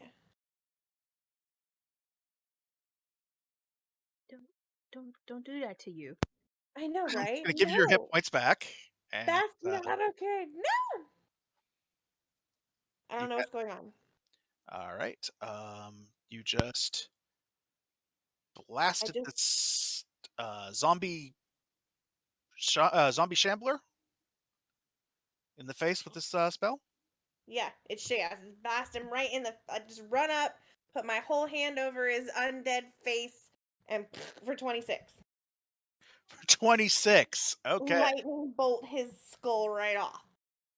All right. Well, you know what he's going to do with 26 damage. Die. Although it says I currently have no damage points. Apparently it took 18 from me for some reason. Yeah, I gave you those back. Yeah, they're gone still. You have to do it Well, again. I will fix you a second time. Heal me, Pop Pop. Heal me. Do you have 18 hit points now? I closed the sheet so I can check it. Yes, I do. All right. The zombie shambler takes a blistering 26 points of lightning damage, sparks, crackles, catches flame, and with a horrible, breathless groan, collapse back into its coffin, no more than a corpse. A very stinky, smoldering corpse. And I can close his sheet because he is done and dusted. You absolutely obliterated him. Hey, you know what happens when undead hit 0 hit points? They dead. They They all the way dead. Not today, Satan. They DED did. I see All what you right. did. Let's see here. Chump.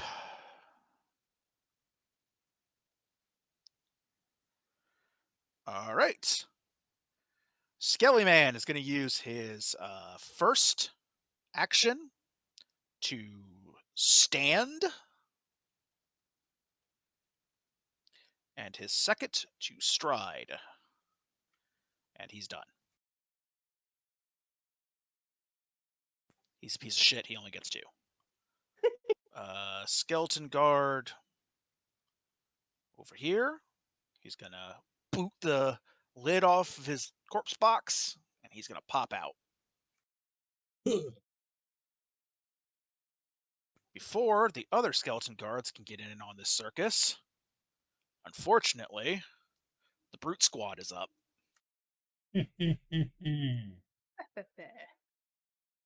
Oh no. Somebody about to catch these hands! Oh shit! Gotta be That here. that looks a lot like a sudden charge to me, or a doesn't have stride to. and coming to fucking bop me. It's striding coming to bop you. Here we go. I sense that I have a magic weapon in my near future. Yeah, Bop it. you definitely do.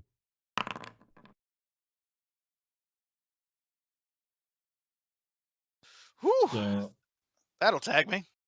right. So instead of 2d12, it should be. Is it going to be 3d12 or 4d12? It will be 2d12. You get you effectively roll 2 of your damage dice, as opposed to just straight doubling your damage. Well, right, because I'm attacking with power attack. So Oh, you're power attacking. right. Oh no! Oh no, my life! Oh, my shitty undead life! It's flashing before my eyes. I think you know where this is about to go. All right, so 2 attacks, blah blah blah. So you get an extra die of weapon damage. So yeah, you're actually going to roll. You're going to roll 3d12. Okay. So it did not register that I was power attacking for some reason, even though it's clicked on my sheet. So I have to manually roll my damage. So that's going to be /roll 3d12 plus strength modifier plus not just a strength modifier, right? Because the magic weapon is just giving me the extra dice of damage. Yeah, rather than giving you a modifier, striking runes, it just add more damage dice. 30. Okay, so I'm going to tell you a fun fact right now off the rip about skeleton guards. They have 4 hit points. So Byron rushes up, hauls his shining, temporarily empowered axe back, brings it crashing down on the skeleton, and absolutely obliterates the bastard. You turned this thing into associated fragments of bone. Part of the coffin, it's like rotted wood, is blown away by this attack. Great axe shears through the rusted remains of its chainmail, through a feeble, bony arm held up in defense, and you reduce your opponent to nothing but crumbled bone. Nice. That's my turn. Demonstration of raw power in action. Just like Daddy. Somewhere, one of this dude's living descendants just got a headache. Somewhere in the world, one of these skeleton guards' descendants is shriekingly erect and doesn't know why. Because his ancestor has been in the presence of true power. All right, I'm going to spend an action booting my coffin lid open and one getting out. Hi there. Did you know that you can wreck these undead with a crafting check? It's true. Whoa. All right, so who are you? There you are. Oh, hi. You're all lit up pretty.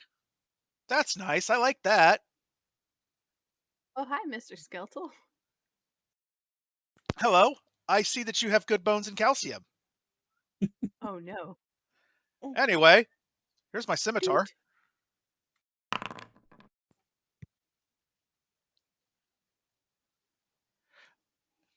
Okay, one disadvantage to caveman mode is that I do not on my end get the automatic comparison against your armor class. So you'll have to tell me. Oh, you have to have the token targeted when you do the roll, and it'll tell you. I thought I did. I had the little bullseye clicked. Is there Well, an then extra it's step? erring. Then it's not working as it should. So. Oh well. Are you There's attacking me? No. This skeleton is the one down here. He just took a swing At Lauren? Lauren. I thought he'd already gone because he climbed Yeah, out. we have swung back around to their initiative. We had a surprise action, I guess. Okay, And gotcha. Yeah, Okay. you effectively made them waste an entire turn, Okay. and now they are up on their feet, fucking around. So 22.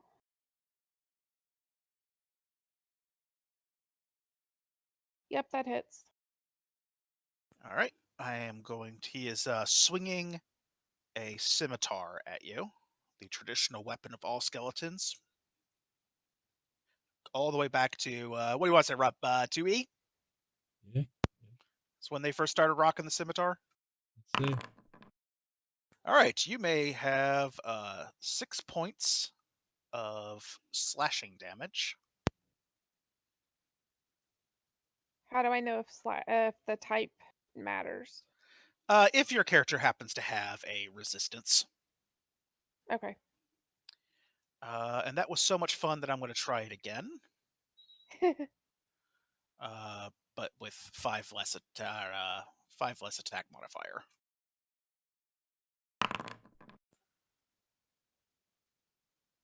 And somehow I just don't think a 10's going to connect. 10 is not. All right, that's Mr. Skeletal done. The Shambler's ass is out of initiative. Back around to Adamiri. Yay. Bitch, it's biscuit time.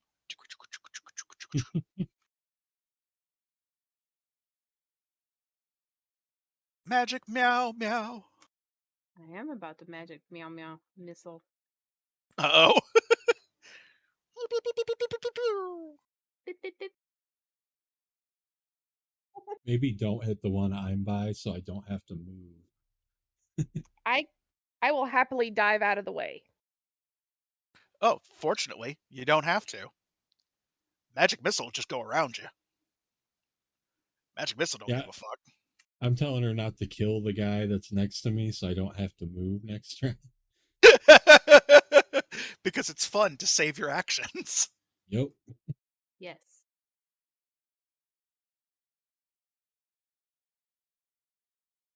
It's not letting me keep him targeted and open my sheet. Open your sheet, have your sheet open, then target him. Caveman mode requires special orders of operation. Yes.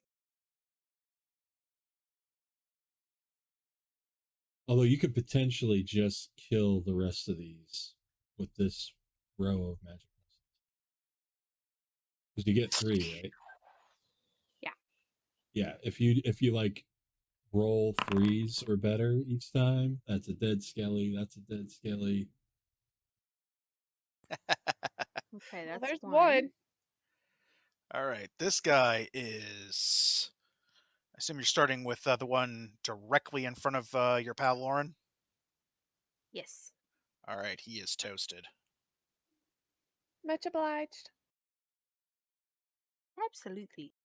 And then the top right corner guy is next. Right, bonehead corner pocket. He's barely Aw. standing. You finish him off. Yes. Oof, max damage. Oh! The next bolt chasing in the wake of the first blows its head completely off of its neck, and then the body just sort of disassembles to the floor. Whee! All right. That was a barrage of 3 missiles. I love when, as a caster, you get to just stand still and be an artillery device. Yes. All right. I believe that brings us back up to Lauren. You've got a little bit of you've got some scuff on you from trying to keep a scimitar from going into your vitals.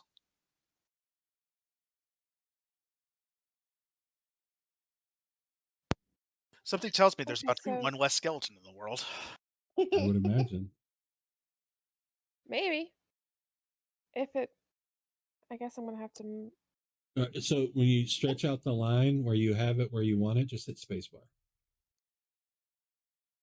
Oh, I didn't want to move to him. Oh, okay. Whee! Like, we're gonna go back here. Laura, it's like, Now that I want no. Laura, it's like, come here, Bone Daddy. Okay, so how do I know what a range on a spell is? Oh, it The should say it in the spell description. spell should tell you. Just says range. Yeah. Which spell? Is there a number next to it? Ray of Frost.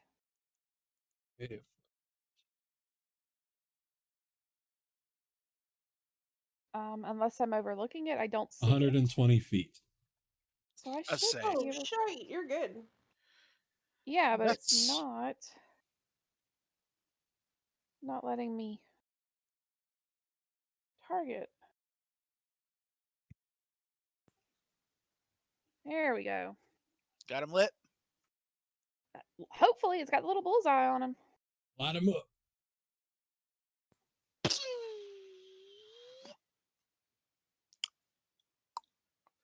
It worked. And this time There we go. it decided not to tell me whether or not it hit. Did it tell you whether or not it No, hit? she's got to press attack again on the card in the chat. All right. There. Uh-oh. Critical. Oh, no. My 4 hit points. It slowed him. They're gone. All right. Slap that beautiful damage button. Will it just public roll automatic? That's the one. There we go. And then reach down And there and then- hit that double button. And it- stop targeting yourself. I wasn't targeting myself. For some odd reason, when you hit double, it just takes it to you, not them. It didn't for me. It's some sort of spell issue. Yeah, that's very strange, but I will Just- go ahead and take the whatever 14. the double 14 points of damage. So 28. this skeleton is rimed over in ice, like he stood outside during one of those like really vicious winds that come off of the freezing sea, the winds that give this place the name the Howling Coast. He is coated in ice and then just gets basically sub-zero fatality'd. His little frozen skull rolls over Byron's foot Nice. as silence once again reigns in the crypt. The dead are where they belong. Dead. Even deader. Well, as they say, if the grave attacks me, then I get to loot it. Yes. That's what they say, right? I believe that Pretty to sure be. I've read that somewhere. I believe that to be the law, though. All right, so in this room, as you're casting around, you will discover that one of the skeletons was buried with a polished shield carved to look like a roaring lion. Ooh. It's very pretty. And then there's that weird blue torch. I'd like to check out the torch. Sure. Would you like to give him a little bit of that aura sight you're packing? So I think it's that read aura. read Some- aura? I believe somebody has that anyway. That might be the I druid. do. Oh, that's also me. Do you have okay? I will bow to you. All right. Well, the object that you are targeting in on, the torch, is indeed magical, and here is your loot for this room.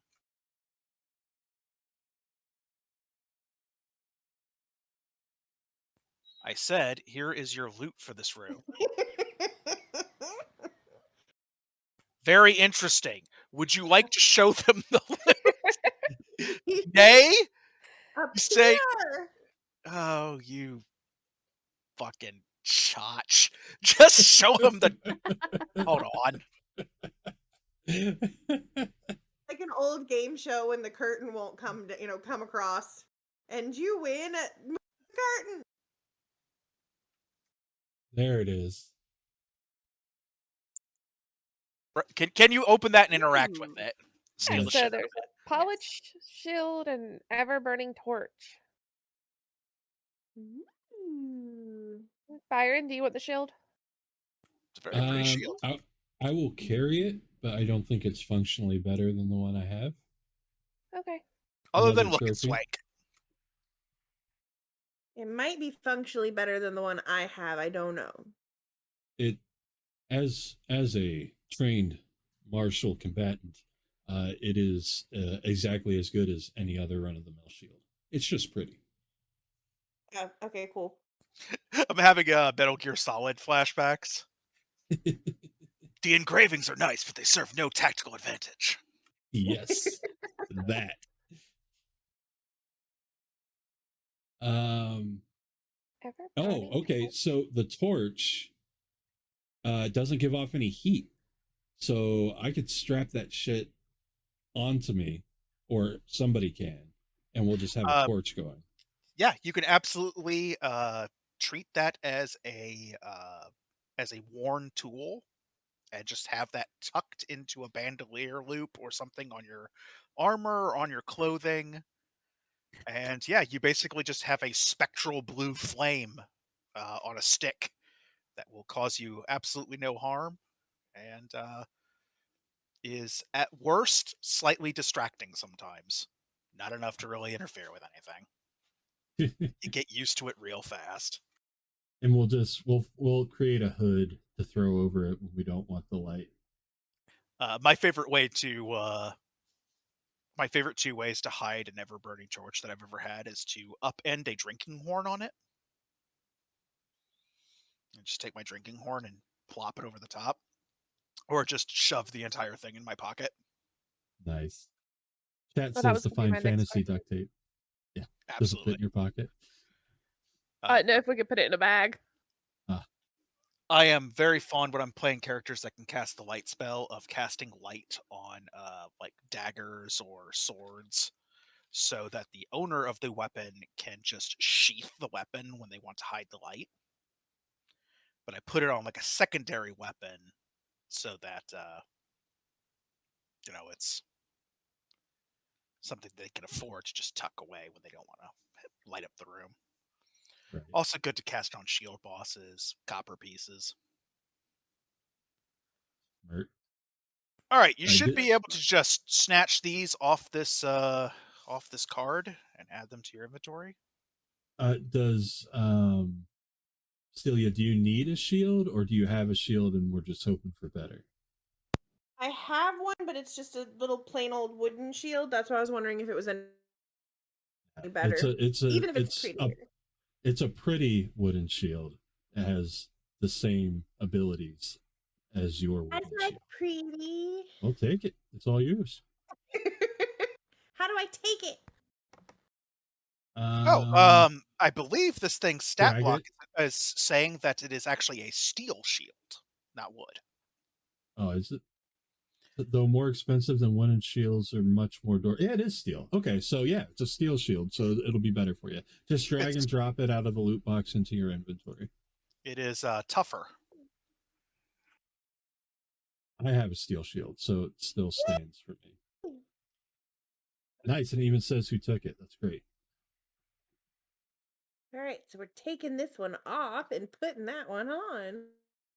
All right, So now let me see if I can figure out whether or not I can actually shut off the light source in this room.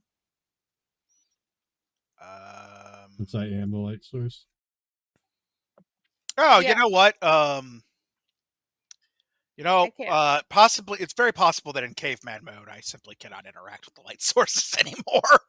No, that should be the functionality of Foundry itself, but you have to go into the light mode, which is a little more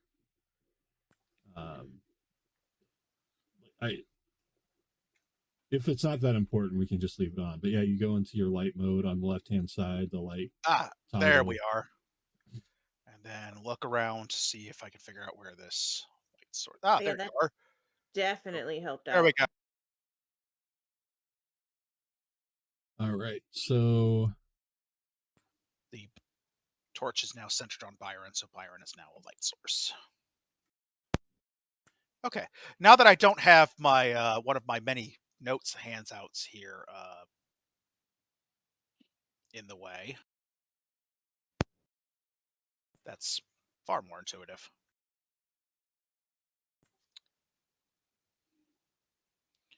All right, that concludes that for room 5. Now I need to go back and retrieve.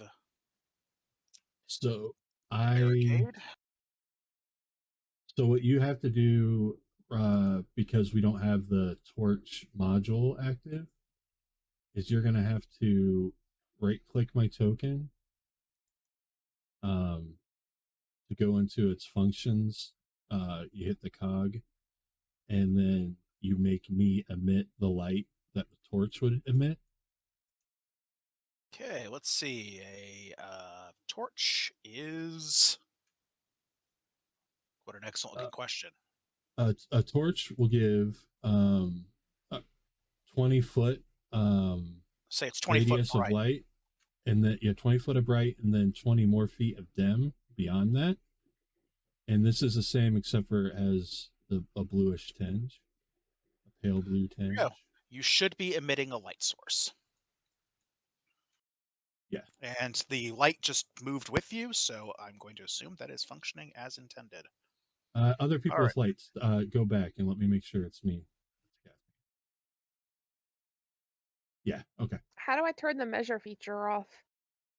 You gotta click the token controls in your upper left-hand corner. You want to make sure the people is on.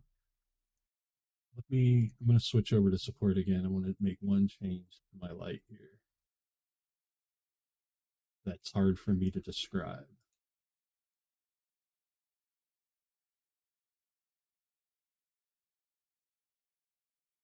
I am definitely going to deep dive some more tutorials and stuff, because apparently the practice I got in getting ready for this was woefully insufficient.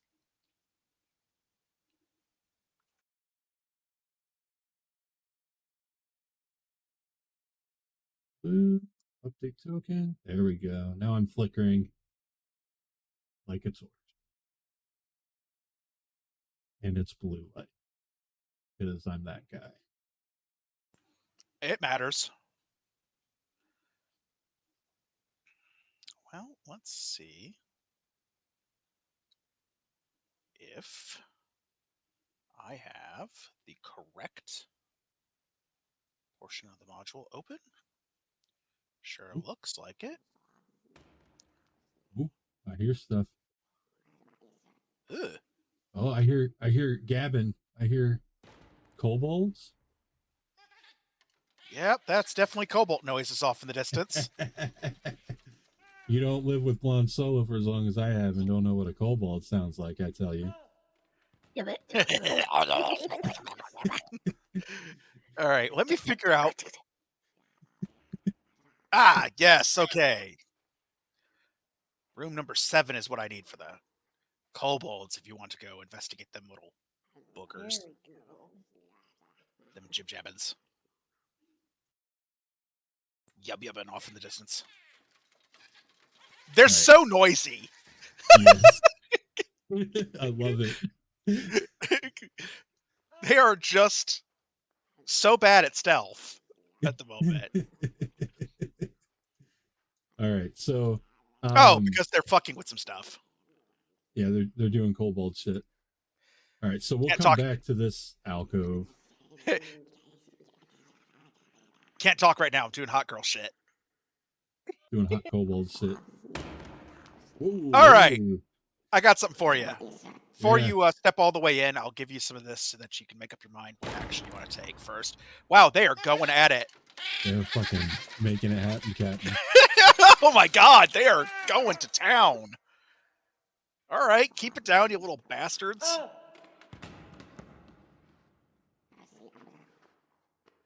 All right. This large room looks like it was once a storeroom for a building above. At the far side, you can make out what might have been a cage or cell at some point, but it is now full of crates and barrels. 4 lizard-like creatures, the size of human children, are clustered around the door to the cell, trying to pry it open. The kobolds are so busy trying to open the cell, they don't notice you. But you have a feeling that once you get close, you're going to have a bunch of little angry reptiles running at you, looking to run hands. Nice. So they're not visible on my map, so I don't know if they're just still hidden or what. But Yeah, I'm about to unhide there they them. are. Are kobolds typically considered evil in your set? Kobolds are noisy, incredibly noisy. Yelling over these kobolds. Kobolds are not necessarily evil. They are covetous. Because dragons have hordes, and if kobolds want to be dragons when they grow up, then they need hordes. So they are covetous. They are often territorial. And they won't hesitate to fight for things that they have claimed. All right, so this is going to be a fight. I'm positive. You pretty much you have a feeling that since there are as many kobolds in here as there are of you, that if you want to scare them away or reason with them, you're going to have to pull out something pretty drastic. Right. So I will reason with them with my axe. You know, as one does. Yeah, I'm just gonna. All right. I'm gonna look back. I'm gonna hold up 4 fingers, and then point forward, and I go. One for each of us. Got it. All right, time to roll these little boogers into the initiative. One of them gold bolts is crazy fast. So we should re-roll our initiative, yeah? You should be rolling your initiatives, yeah. 12. All right, we're going to start off with, which one are you? You're this one. So this is why I number my enemies. When there's a bunch of the same one. With my churn module, it'll put a circle around so you see, but we're cavemen. The good news is, okay, yeah. if I hover over one of the kobolds, it will highlight the matching kobold in the tracker. Nice. All right, you little boogers. What are you even armed with? Here they I love come. it. I love it. All right, Kobold here is going to rush Byron with a spear. Sweet. He's going to try and... We'll get some partial cover from the corner there. Yeah, I'm trying to... Actually, rather than rush you and attack you, he's going to move up quickly to this spot here. And... he's going to do that, basically, while waving a spear over his head. Once again, we're back on the Adamiri show. Let's see. How long does that magic weapon last? 1 minute. Okay. So quite a long time when you're talking combat rounds, not so long when you're talking about walking around. And that is something I can't cast again until... Until you prepare it again. Gotcha. Okay. Because you forget how to do a spell the moment you do it. Oh, yeah. Look, you're going to have to track down this guy named Vance and ask him why he wrote his books like that. And then you're going to have a seance and whistle up that butthead Gygax and ask him why he thought it was a good idea to copy it. Yeah, I thought it was crap when Gygax did it. That's one of the things I like about 5th Ed. I'll put that out there.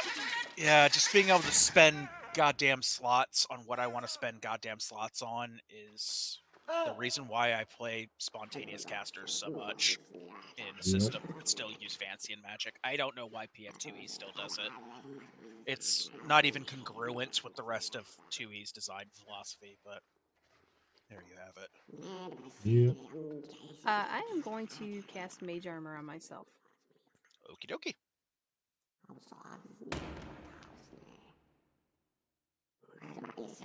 Alright, your AC improves by 1. Looks like... I'm at a whole 15 now, I think. You know what? 15's better than 14. That is a fact. It's exactly 1 better. Sometimes One louder. it's taken me quite a while to come to the realization, but sometimes 1 hit point, 1 piece of armor, 1 +1 to a save is all that stands between you and getting your butt cheeks clapped. Yep. Facts. Especially in PF2e, which, much like 5e, is all about the small bonuses. Right. +1 here, +2 there. That's me. Small numbers, big impact. All right, we're going to move on to our Kobold Warrior, who is going to run up to here and resume gibbering and posturing and hopping from foot to foot. Kicking shit. Just being the noisiest little assholes they could possibly be. All right, Celia, you're up. Okay, so I would like to... I'm going to see if I can't... Okay. Because for some odd reason, I can't get this stupid map to center correctly, so I just need to move it so that I can see. Okay, there we go. I didn't really move that way, but if I don't do that, I won't move my map. So, I don't know why. That's very peculiar, but I will have time to investigate that mystery later. I'm like, I can't see anything but Byron. Okay, so if I move technically adjacent that 1 square, is this little teeny section right there the only opening in front of Byron, or is technically what's in front of me, like, can I do something from there? All right, you will have cover against, partial cover against any projectiles coming your way. But if you can draw a line from a corner of your square to a corner of a target square, you can hit them. So you can lean around the corner enough to tag, say, little homie there that's kind of at a diagonal to you. Okay, so I guess because this was my question, I want to lean around the corner in front of Byron so I don't hit him or the rest of us, and I would like to use my fire breath. Yeah, this is what happens when you recruit you recruit a druid of the flame. All they want to do is set shit on fire. I want to burn it to the ground. So, and since it's a 30-foot radius or a 30-foot range, I should be able to catch more than one, correct? Let's see where you can plop that guy and how many assholes you can catch in it. All right, so it has a range of 30 feet and it occupies a 10-foot burst. So you can targeted this little guy right here. So I'm hoping I can get all of them. Kind of like I almost murdered us all in the other room. Does it have you set down a template for your spell?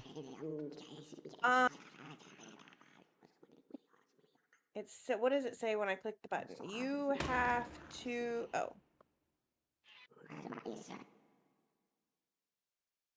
place 10-foot burst. Yes. So if I click that would be. So it's got to be centered on you. Okay, yeah, there. Okay, so it's one of those. Well, if it depends on what it says, like if it has a range or not. Yeah, this one does. She can throw the. So she's launching a fireball, basically. Yeah, it's a baby fireball. Yes. So do I hit the DC save or do you?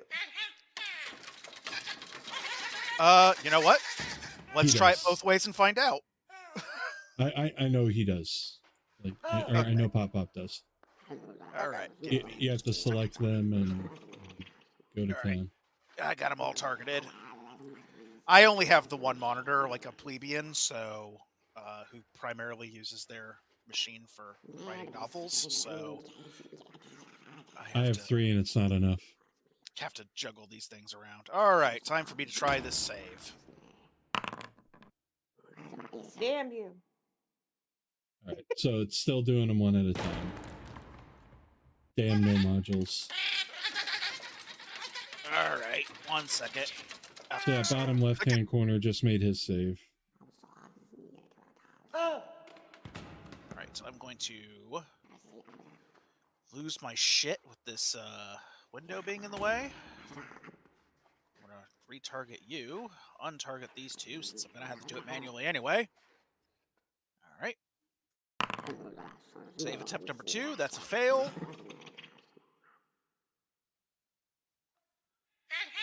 Save attempt number 3. That's a fail. Yes. Save attempt number 4. That's success. Damn. All right, so of the 4, you have... 2 out of 4 ain't bad, I guess. Okay, so... Oh, boy. Click that damage. Then 50% off. Really? 1? Really? I'm firing myself. Oh, that's because 1 is how much damage it does. Wait, what? Yeah. Okay, so basically what this spell does is it doesn't detonate like a fireball. What you're doing is you're turning this whole area into dangerous terrain that will burn anyone that steps into it. Oh, fuck. Okay. So anybody that moves on the ground through the area will take a point of fire damage for every square they walk across. My bad. Any creature that ends its turn in the area has to make a reflex save or take a point of persistent fire damage. So basically they catch fire. If you would like to consider throwing a different spell that might be a little bit less keeping Byron from walking into this room, It saves them. We have to run around in it, but it hurts us to just stand here and watch them burn. I will be But, yeah. I will be happy to hit the trash can and walk that guy back. Yeah, hit the trash can. Cause yeah, fooey foo foo. Okay, so need to open the little sheet in the news. Okay, so I need to put that back. Okay, so They might be losing hit points, but I swear to God, I'm getting hit points back every time these guys flip out. Yes. Also, feel free to remove your giant green circle of ouchie feats. I don't know how to do that. So That's what you do is you click on the right angle ruler in the upper left-hand corner of your measurement tools, and then you click on the box in the middle and delete, and hit delete.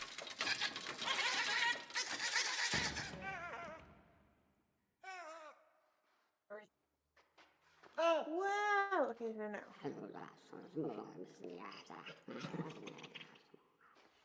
I don't know why. Alternatively, the game master can do it as well. It is very possible that the reason that it disappeared and then reappeared is because you put down more than one. It's okay. I thought I only did one. Well, you know, you were struggling there for a second to get it to cooperate with you, and it might have decided that what you meant was 3 of them. Doesn't matter though, because I have evicted them. Cool. Righty then. So then I'm going to untarget that guy, target that guy, and we are going to acid splash. Whee! Whee! All right, who's getting splashed? First guy.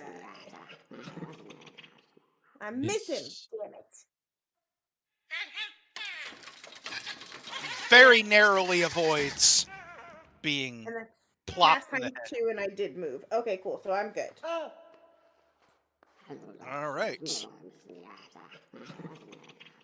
Man, I wanted to burn the whole room alive.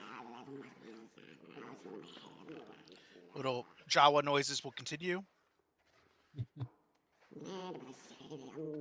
What's this one up to? It's hard to tell. He's started out of the light. Byron, you're up. Bam. Oh, there Alright. he is. So I'll go with this guy.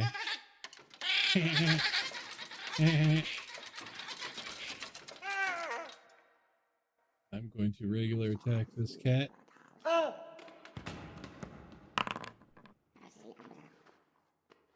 All right, I'm gonna take that on the chin. 14 damage. All right. I assume you wanted this guy that's directly in front of you. I don't have anybody directly in front of me. It's where my cursor is. You can see my there's cursor. your cursor. Yeah, I can see your cursor. That's very handy, actually. All right. 14 points of damage is gonna fold this little dude. Sweet. And I have the sweep thing on my axe. Yes, very useful. And I'm gonna use that to power. Oh, I moved, so to regular attack at -4 instead of -5. Yeah. All right, so we'll see if it automatically does that or not. Sweet. It didn't automatically do it, but that's fine. I still hit. Oh yeah, no, it didn't do it. Weird. But I still hit. So. I guess you need to do the input and modifier like override command. It doesn't give me the option to do that for my melee attacks. Oh, that's annoying.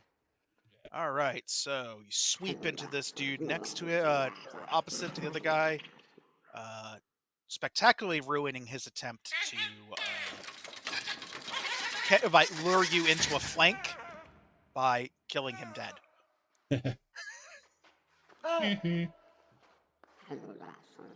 Now, can I keep moving if I still have movement, or is it one and done? If you have an action remaining to stride or step, you may stride and step and strike in any order that you want. Gotcha. But since I had to step in the first time, that's that action and it's done. And then I attacked, and those are 2 other actions, so I'm done. Yes. Okay. Yeah, I don't like it, but that's the rules. Okay, I'm done.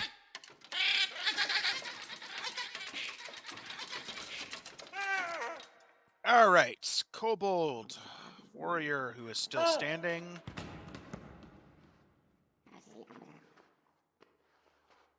He is going to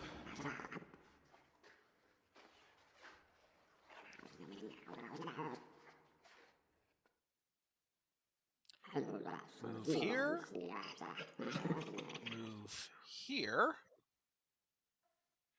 and then because he wants to set up a flank, he is going to underestimate Byron's reflexes. All right. All Does right. that mean I get to make an attack of opportunity? Absolutely, that triggers your attack of opportunity reaction. So that's just a regular attack? Yep, you immediately you get a free strike. All right. Am I at a minus for this, or is it? Oh, that's an excellent looking question. Let me make sure that I know what the fuck I'm talking about before I pop off with the draw about it. Okay, let's see. This strike does not count towards your multiple attack penalty, and your multiple attack penalty does not apply to this strike. Fantastic.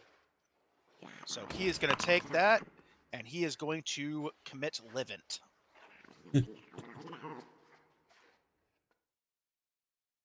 Another noble warrior of the Kobold species. Eats shit due to poor tactical maneuvering. Lauren, you're up. All right. So Only one Kobold remains. And I am going to have to move into the room, which that should be my movement. Pew pew pew. Now you have a couple options. I do, but I'm going to go with Old Faithful at the moment. Nothing She's wrong. been good to me. You're gonna tell the And it kobold did to not chill target. Yes. All right. She don't take. You out. Target that little bastard and hit that attack button. 11. Right. You did not have him targeted. Okay. So I'm gonna trash can that one. Let you target him There and try again. Okay. Oh man. He will evade that death ray. And that was 2, so that's it for me.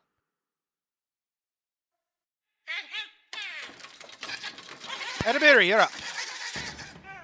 Okay. Okay. My turn. Oh shit! You're real close. What happened? There's the from the hallway you get the version of "Go Get 'Em, Boss." Ah.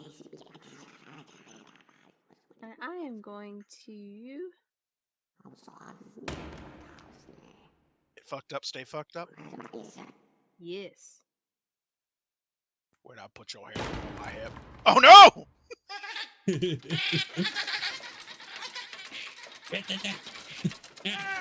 Ah, God damn it! I got ratted out. Ha ha!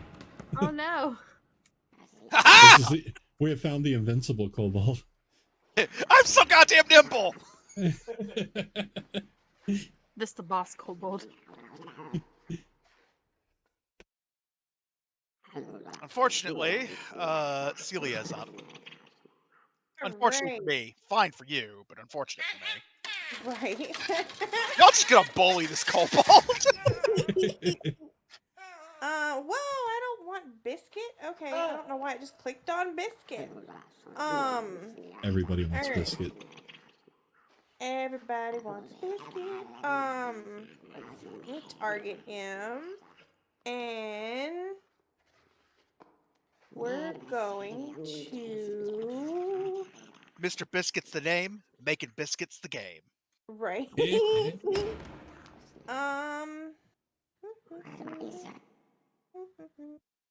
I am going to huck a javelin at him. Oh, God.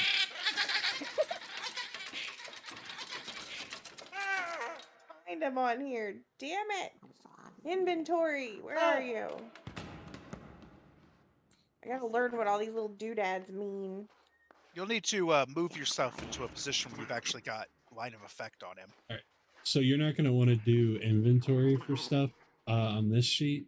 You're going to want to do your actions tab or your spell casting tab, depending on what you're doing.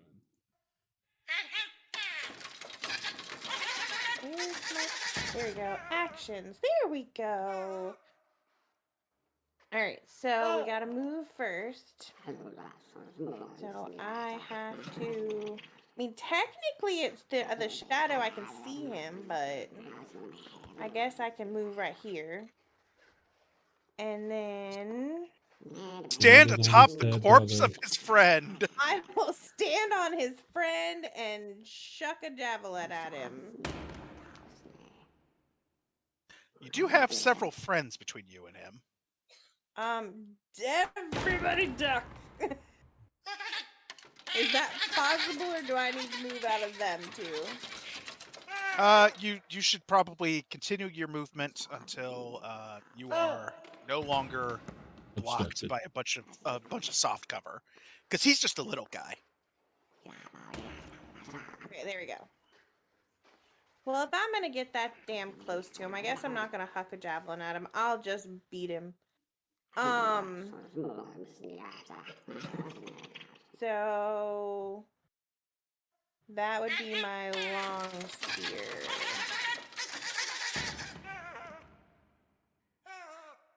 Whatever you have in your hand. Yes, that's what I had. Yes. What the? Stab it! Roll. There it goes. Fighting. All right, that tagged him. Wahahaha! Roll that beautiful damage. 4. Oh, I'm still standing. Damn it! I'm still standing. Got anything else for me? I don't want no. I moved and that's it.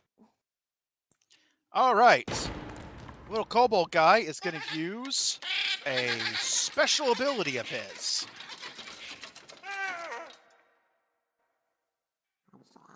He is going to use his, he's going to use his hurried retreat ability as a single action. Excuse me for just a moment. That alarm means that it's time for me to medicate. I'll take care of that as soon as I'm done shuffling this warrior around. All right, so he is going to bolt up to 30 feet.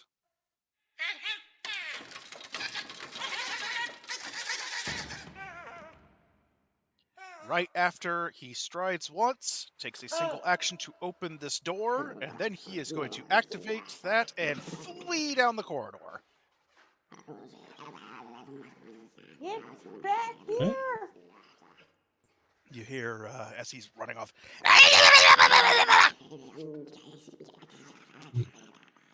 So, Not today, smooth skins! Byron, you're up. Sup? Ah, shit! Hi.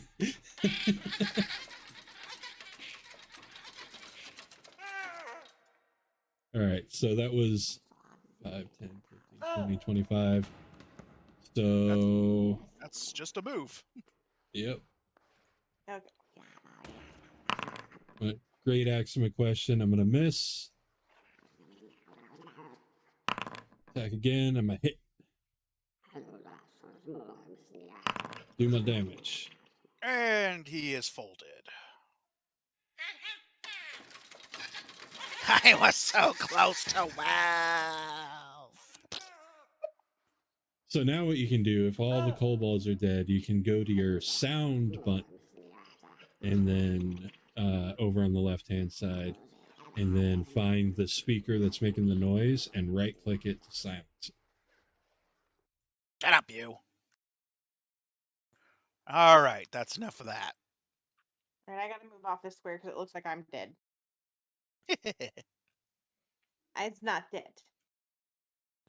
No, you freaking quite the opposite, in fact. Yeah. All right, let's bring back up the storeroom. All right.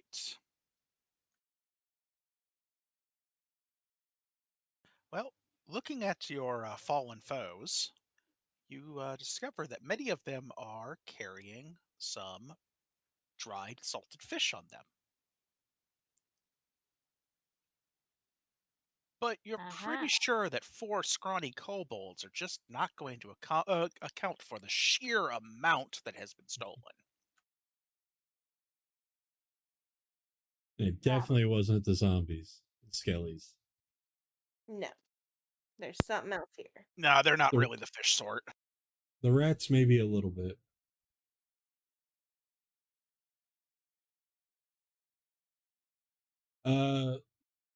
Do we find anything else on their bodies? They are carrying some mundane spears.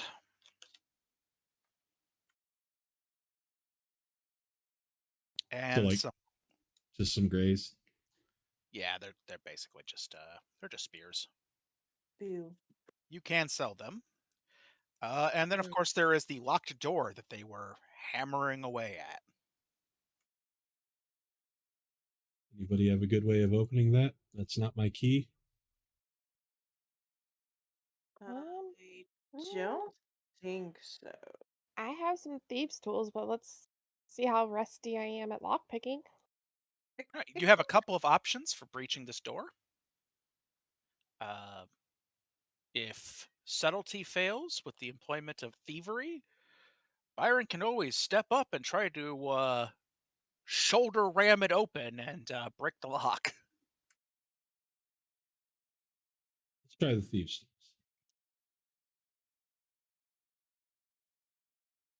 All right. So would just be what, a skill check, or It is, yes, it is a thievery skill check.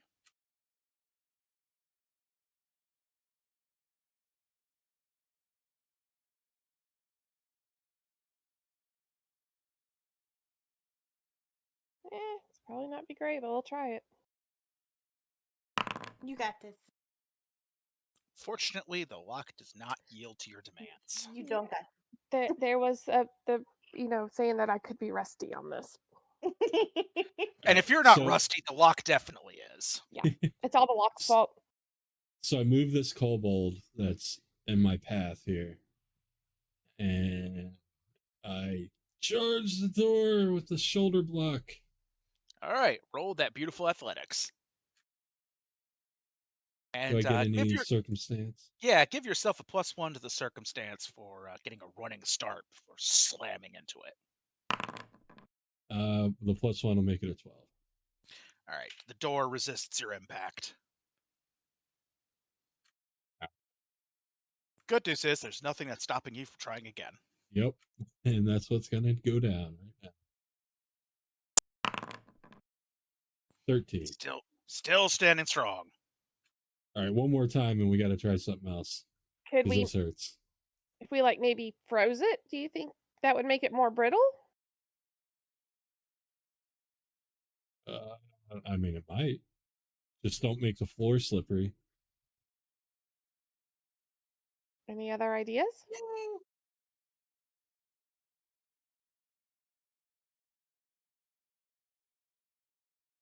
Do you want to give it a shot, or do you want to just Sure. ram it again? I'm down to try it. Thinking outside the box. It's good. They don't train you that way. Now you're thinking like free blades. How would I do this?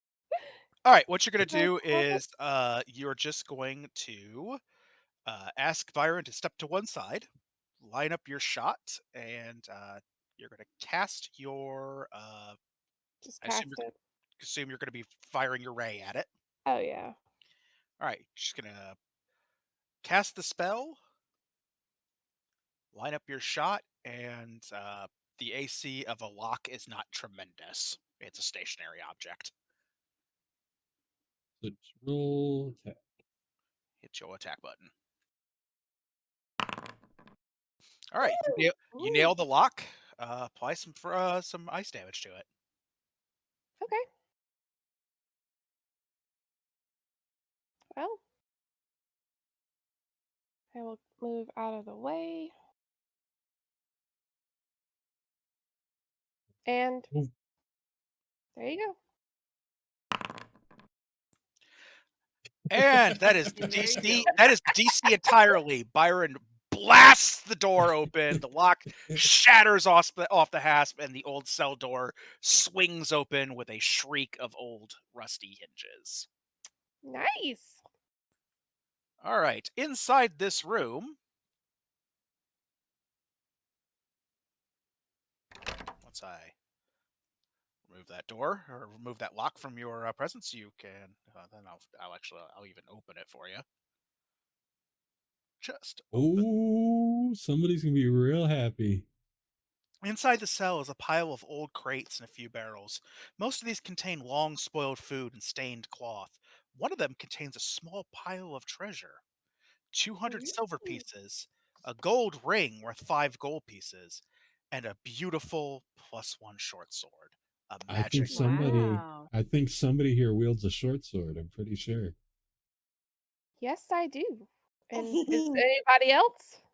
It looks like somebody here has a +1 short sword now.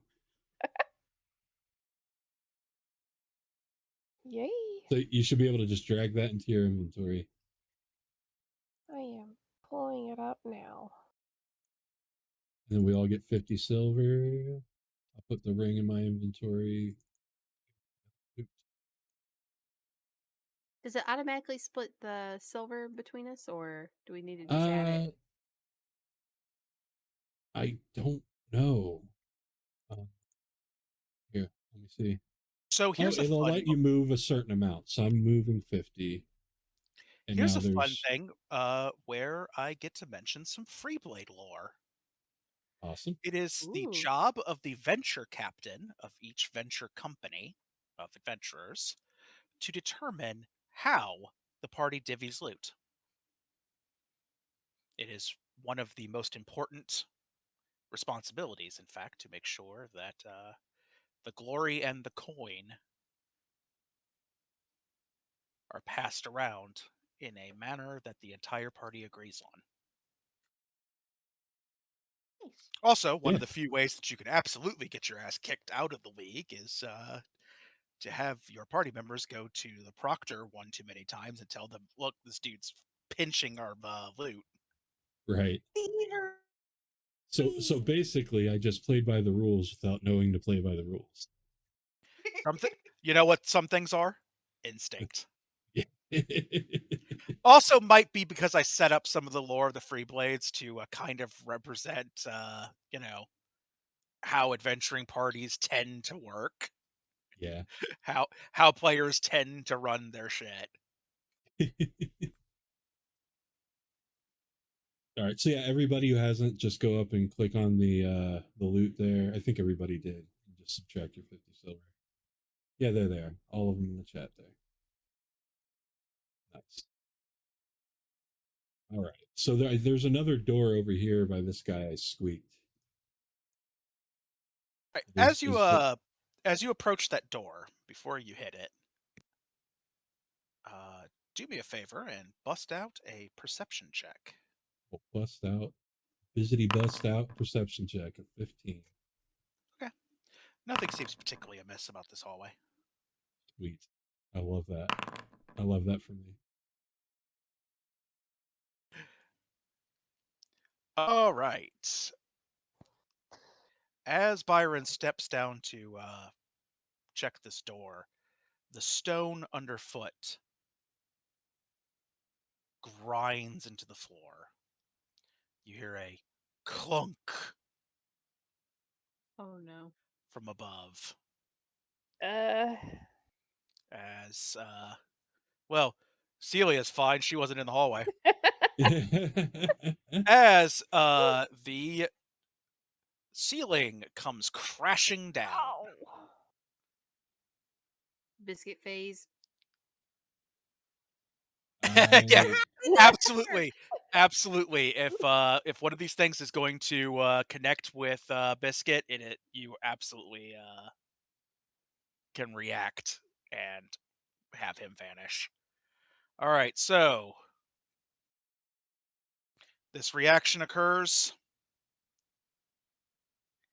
It's going to attempt a range strike against each one of you. I'm going to just remove dead Kobold because, you know.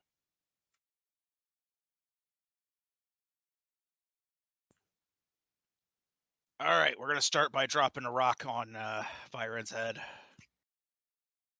Can I try to drive out of the way? Unfortunately, it's too late. Dang it. Your diving That'll out of hit. the way will be represented by your AC not being met. AC not being met. Okay. All right, have 6 6. points of bonk to the head.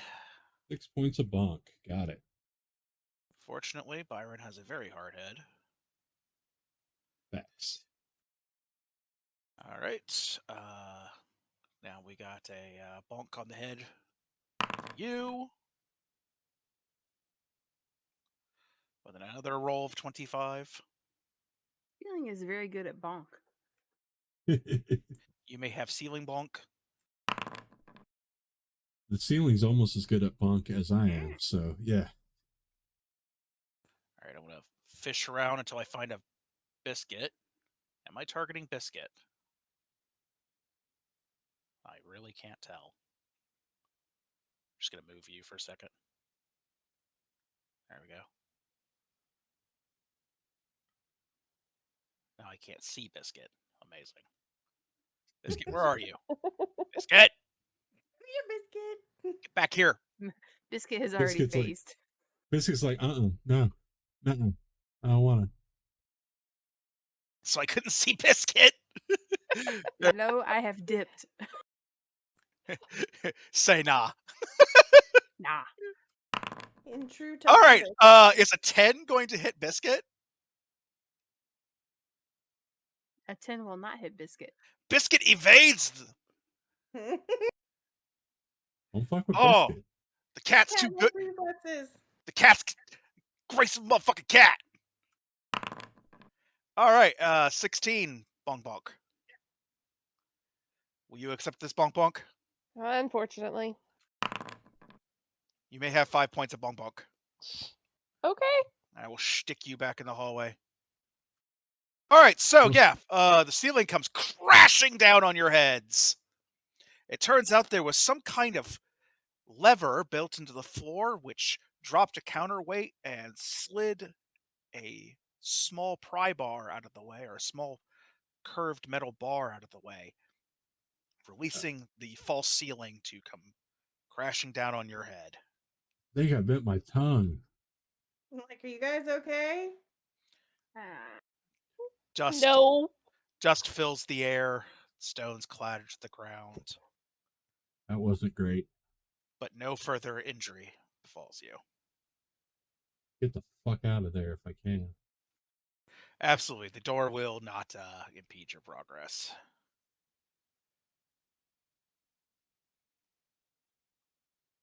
All right, let's talk about this room you just walked into.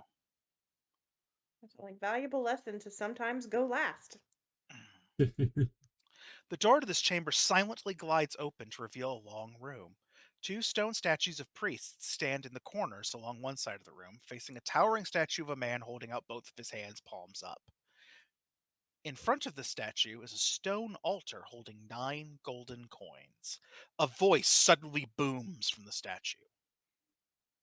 In my hands I judge the value of all wealth, raising up whichever is greater. One of these coins is a deception. Find it in only 2 judgments and receive my blessing. Huh. If you are curious about the statue, he is covered by a religion skill check. Wow. Let's see.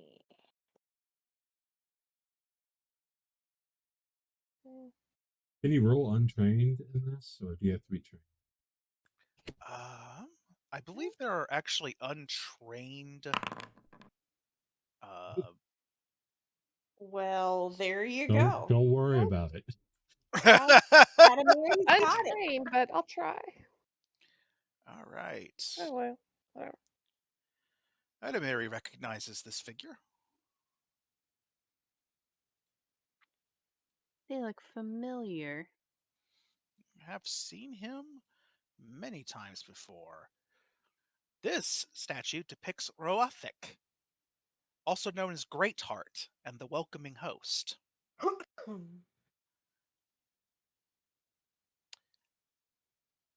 He This is is Greatheart. he is the god of family, indulgence, nature, and the sun. He is a god of animals, charity, feasts, families, and unions. He is I share these details. the god of plenty, god of the harvest. He is a very important god in the shield. So we got to figure out which one of these coins are fake. That's how I understood it. And we only get 2 shots. Yep. Is there any way to perceive the coins? Like read their aura or something? I was going to say I'm about to. The coins appear this. to be completely mundane pieces of metal.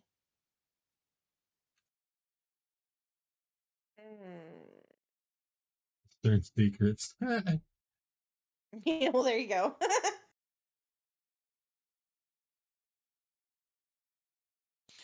All right. You can attempt to seek. Or, well, the target of Discern Secrets can attempt to seek.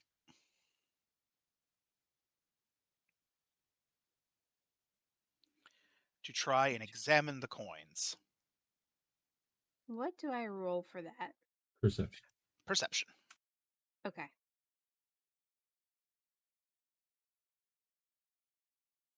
Also, if any of you happens to possess mercantile lore I do. or crafting of any kind, you can attempt to appraise these coins. I have that. All right, so examining the coins, they all appear to be very similar. They all have the same gold luster. They all have the same face stamped on them.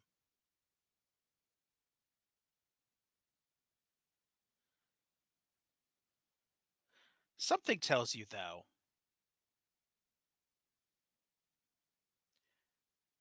that even if you can't tell which one the fake is, the statue will be able to discern it by some process. Perhaps their weight or some intrinsic property. Perhaps one of them is only plated in gold and has a core of lead instead.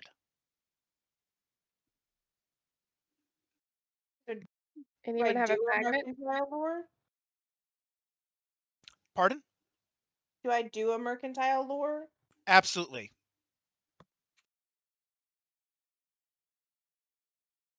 Just roll high. Or roll No. that. No. No.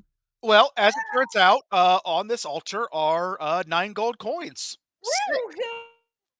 Go me! Not rolling for anything tonight. All right. As you're standing here looking this mechanism over, you make a determination. You're reasonably certain that it will, when you place a coin or place coins in the Statue of Roethic's hands, he will raise the hand that has the higher value.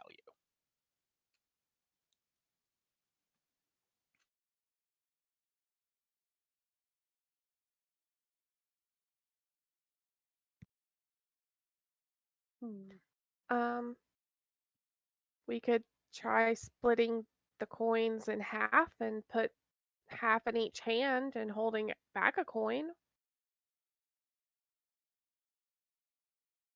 Well, we only have If it- two judgments before we're Right. out of tries. But it could narrow down which one. Instead of having to go through 9, we could have to go through 4. Now- Idea. Did you see with the roll that I made that I could have the idea that the false coin might weigh more or weigh less? That's one way you think it would be able to tell. But as you're like handling the coins, looking at the mechanism, you realize all of the coins are eerily identical. Okay. It seems that the judgment of which one of these is the false coin is entirely in the god's hands.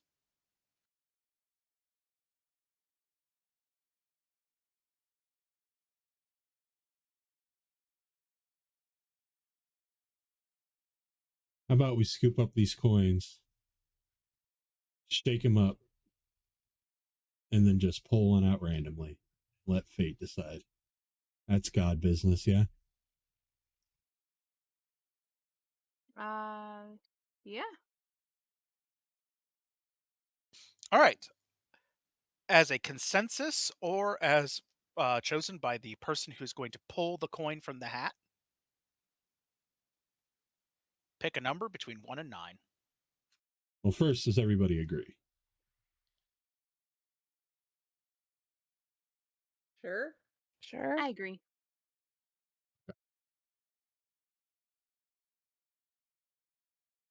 He'll take his pouch and put the coins in, shake them up, and then hold them up for somebody to grab one.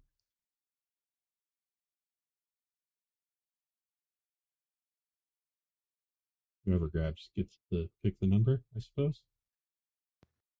Adamir, you seem to be doing pretty well tonight. You pick one. She will pick one out. And I will pick the number 3.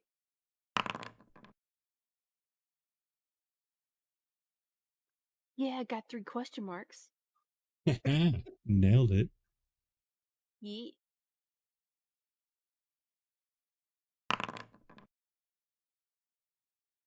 All right, one more time. What was your number? 3. 3. The statue booms. Judge again.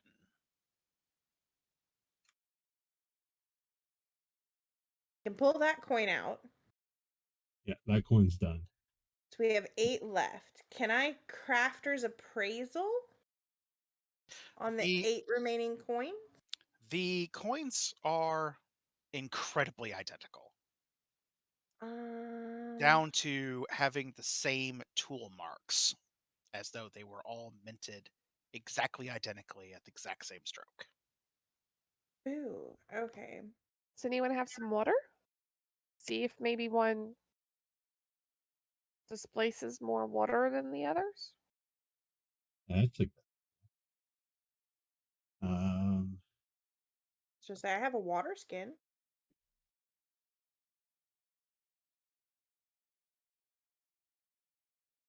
it'd be hard to judge with the water skin, like a bottle. Well, I mean, that's just with the water skin. I have a water, like I have water. I just don't have a container. Right.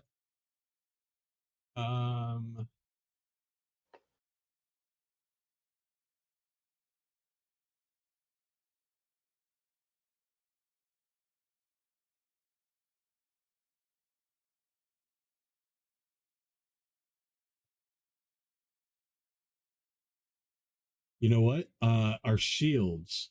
Is there a hollow place behind where our fist is, where our fist holds on to the shield, or is it a strap? You could situation? definitely use the backside of a round shield as sort of a plate. for a Let's do D6. And I have chalk to measure each coin so we can see where each one displaces to. There we go. Science. All right. I was wondering why I had chalk randomly in my starter kit. This is why. Yeah. Also, Ah. so that you don't get lost, and so that you can leave messages for your friends, and also And so that you this. can and so that you can throw them at inattentive sentries. This incredibly specific and unique situation. Yes, no, that's what I was like. No, it's for this and this only.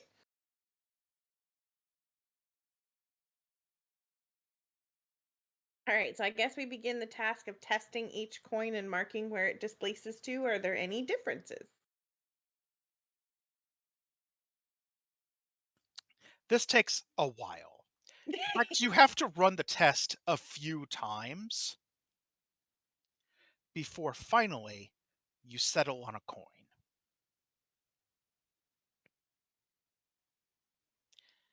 You think that perhaps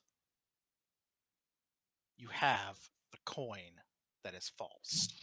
So if you heap all the others on one hand and just the false one, perhaps you'll get an answer. There we go. It's our best bet, Yep. yeah. Yeah, let's give it a shot. Do it. Do it. After a moment of silence, the hand with the most coins in it rises, leaving the other balanced on the palm, flat on the altar. Did we win? Did we do it? The voice from the statue booms again. Get Make your wrecked, scrub. judgment. Make your judgment. So the one that's flat on the table then is the false one, right, guys? I would think so. That would be my guess. Right. Yeah, that's the false one. He says. After a moment, the two hands raise and come together like they're cupping, like a cupping motion, bringing all the coins together, and then part, allowing them all to fall to the altar. 8 of them bounce across the surface of the stone with the musical and beautiful chime that every Freeblade loves to hear, the sound of gold. And Yeah. one turns to lead and rolls off the table. Fortune favors the generous. All right, so you guys collect 8 gold pieces. Ooh, that's 2 each. 2 each.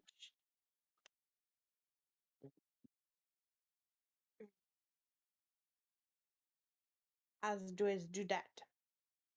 So that is our cutoff point, 11 p.m. Does this seem like a good place to stop? Pop. Fine with me. And we have a couple of choices how you want to do that. We can simply put this session on hold, or if you like, I can tell you that a quick search of the area will tell you that as long as the doors are closed, this room seems pretty solid and would be difficult for enemies to enter without alerting you. You could probably set up camp here. I vote for camp. What do we think? I vote for camp. I'm voting strongly for camp. Strong vote for camp? All right. All And right. what's Mr. Biscuit say? Mr. Yeah. Biscuit is already asleep. He is on the altar and he is unconscious. His tongue is sticking slightly out. He scooted some coins around with his paw, knocked one off on the ground. And Yeah, just like decided to fall asleep. he swatted the lead coin off the altar and was like, "Wow, you know what's really cool? Sleeping in Roethic's hand. Good night." Yep. Fantastic. All right. Well, that's our first session of the beginner's box adventure for Pathfinder 2nd edition. our first session as players for Pathfinder's second edition. Pop's first session on Foundry. There was some learning, a lot of figuring stuff out, but we did it.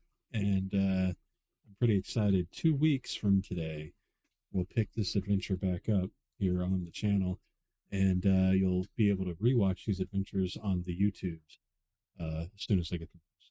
So Tell you thank what, I viewers. just randomly discovered a feature that this this VTT has that I kind of love. It has a world clock. Yeah. Oh yeah. I can measure time for you guys. Like that's Yep. dope. I love that. That's a cool feature. Oh yeah. As any of the regulars in the channel know, I love Foundry. So I hope you find more and more things you dig about it.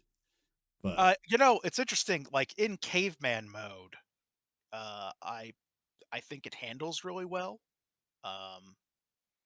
Buttons do what I want them to do. Uh, this I particular game does not seem to like the bells and whistles they don't. at all. Like it really Nope. hates the shit out of them. Most of my modules are cultivated for 5e's system anyway, which is a separate system for the Foundry. So I was expecting some issues, not as many as we got, but caveman mode is still functional. And actually, I'm digging it. So I'm fine to stay caveman mode. All right, I definitely look forward to picking this up again and making our way through the rest of this this module, whose name I have already forgotten because I have a square brain. Something Otari, something. I think it's the horror under Otari. Menace Under Menace. Otari. The Menace is the title of the beginner's box thing. But yeah, viewers, thank you for watching. Follow if you liked it. If you're watching this on YouTube, like and subscribe.